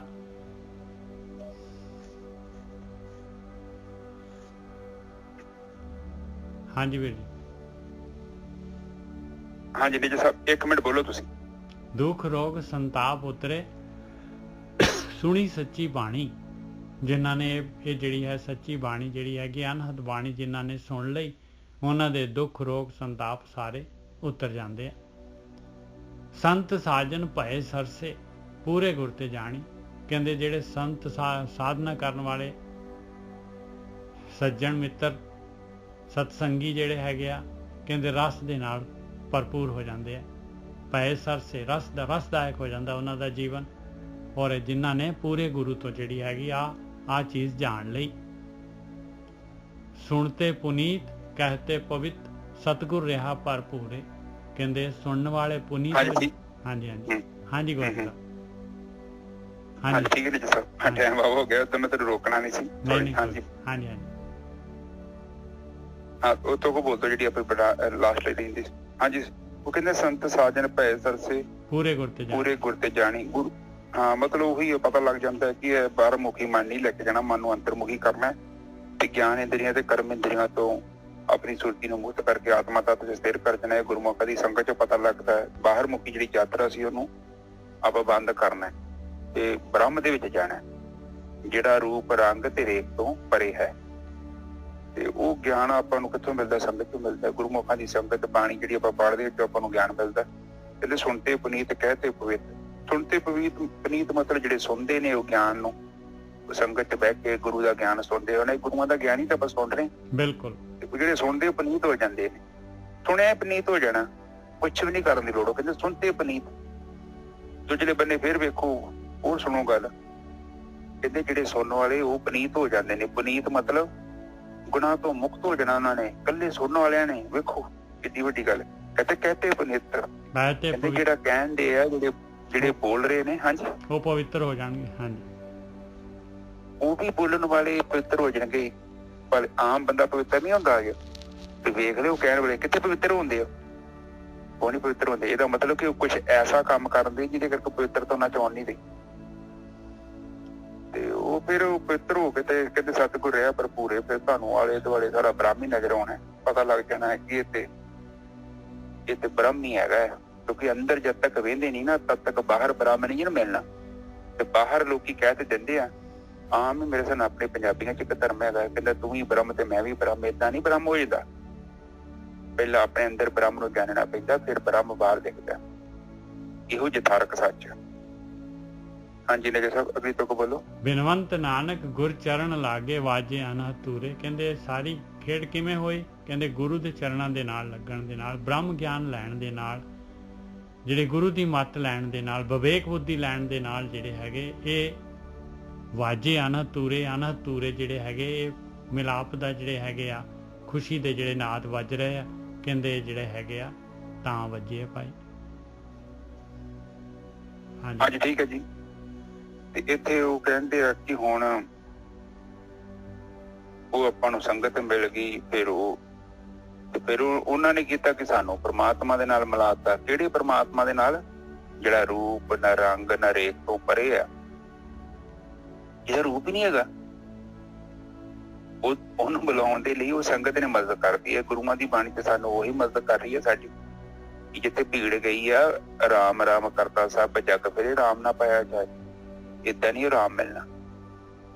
ਫਿਰ ਉਹ ਗਿਆਨ ਹੋ ਜਾਂਦਾ ਹੈ। ਫਿਰ ਉਹ ਵਿਧੀ ਦਾ ਪਤਾ ਲੱਗ ਜਾਂਦਾ। ਭਗਤੀ ਕੀਤਿਆਂ ਫਿਰ ਬੰਦਾ ਕੀ ਕਰਦਾ ਕਿ ਵਾਜੇ ਅਨਹਦ ਤੂਰੇ। ਫਿਰ ਇੱਕ ਰਸ ਜਿਹੜਾ ਬਣ ਜਾਂਦੀ ਅਵਸਥਾ ਟੁੱਟਦੀ ਨਹੀਂ ਮੁੜ ਕੇ। ਲਗਾਤਾਰ ਅੱਠੇ ਪਹਿਰ ਬਣ ਚੁੱਕਿਆ। ਜਿਵੇਂ ਜਿਵੇਂ ਸੁਰਤੀ ਤੁਹਾਡੀ ਗਹਿਰੀ ਹੁੰਦੀ ਗਈ ਤਿਵੇਂ ਤਿਵੇਂ ਭਰਮ ਖਤਮ ਹੁੰਦਾ ਜਾਣਾ ਹੈ। ਇਹ ਜੜ ਪ੍ਰਕਿਰਤੀ ਤੋਂ ਤੁਸੀਂ ਆਪਣੇ ਆਪ ਹੀ ਤੁਹਾਡੀਆਂ ਇੰਦਰੀਆਂ ਨੇ ਇਹਦਾ ਤਿਆਗ ਕਰ ਦੇਣਾ। ਨਾਰੀਅਲ ਦੀ ਗਿਰੀ ਪੱਕੀ ਹੋ ਜਾਂਦੀ ਹੈ। ਜਿਵੇਂ ਜਿਵੇਂ ਪੱਕਦੀ ਹੈ ਤੇ ਬਾਹਰੀ ਛਿਲਕੇ ਤੋਂ ਆਪਣਾ ਸੰਪਰਕ ਤੋੜ ਲੈਂਦੀ ਹੈ।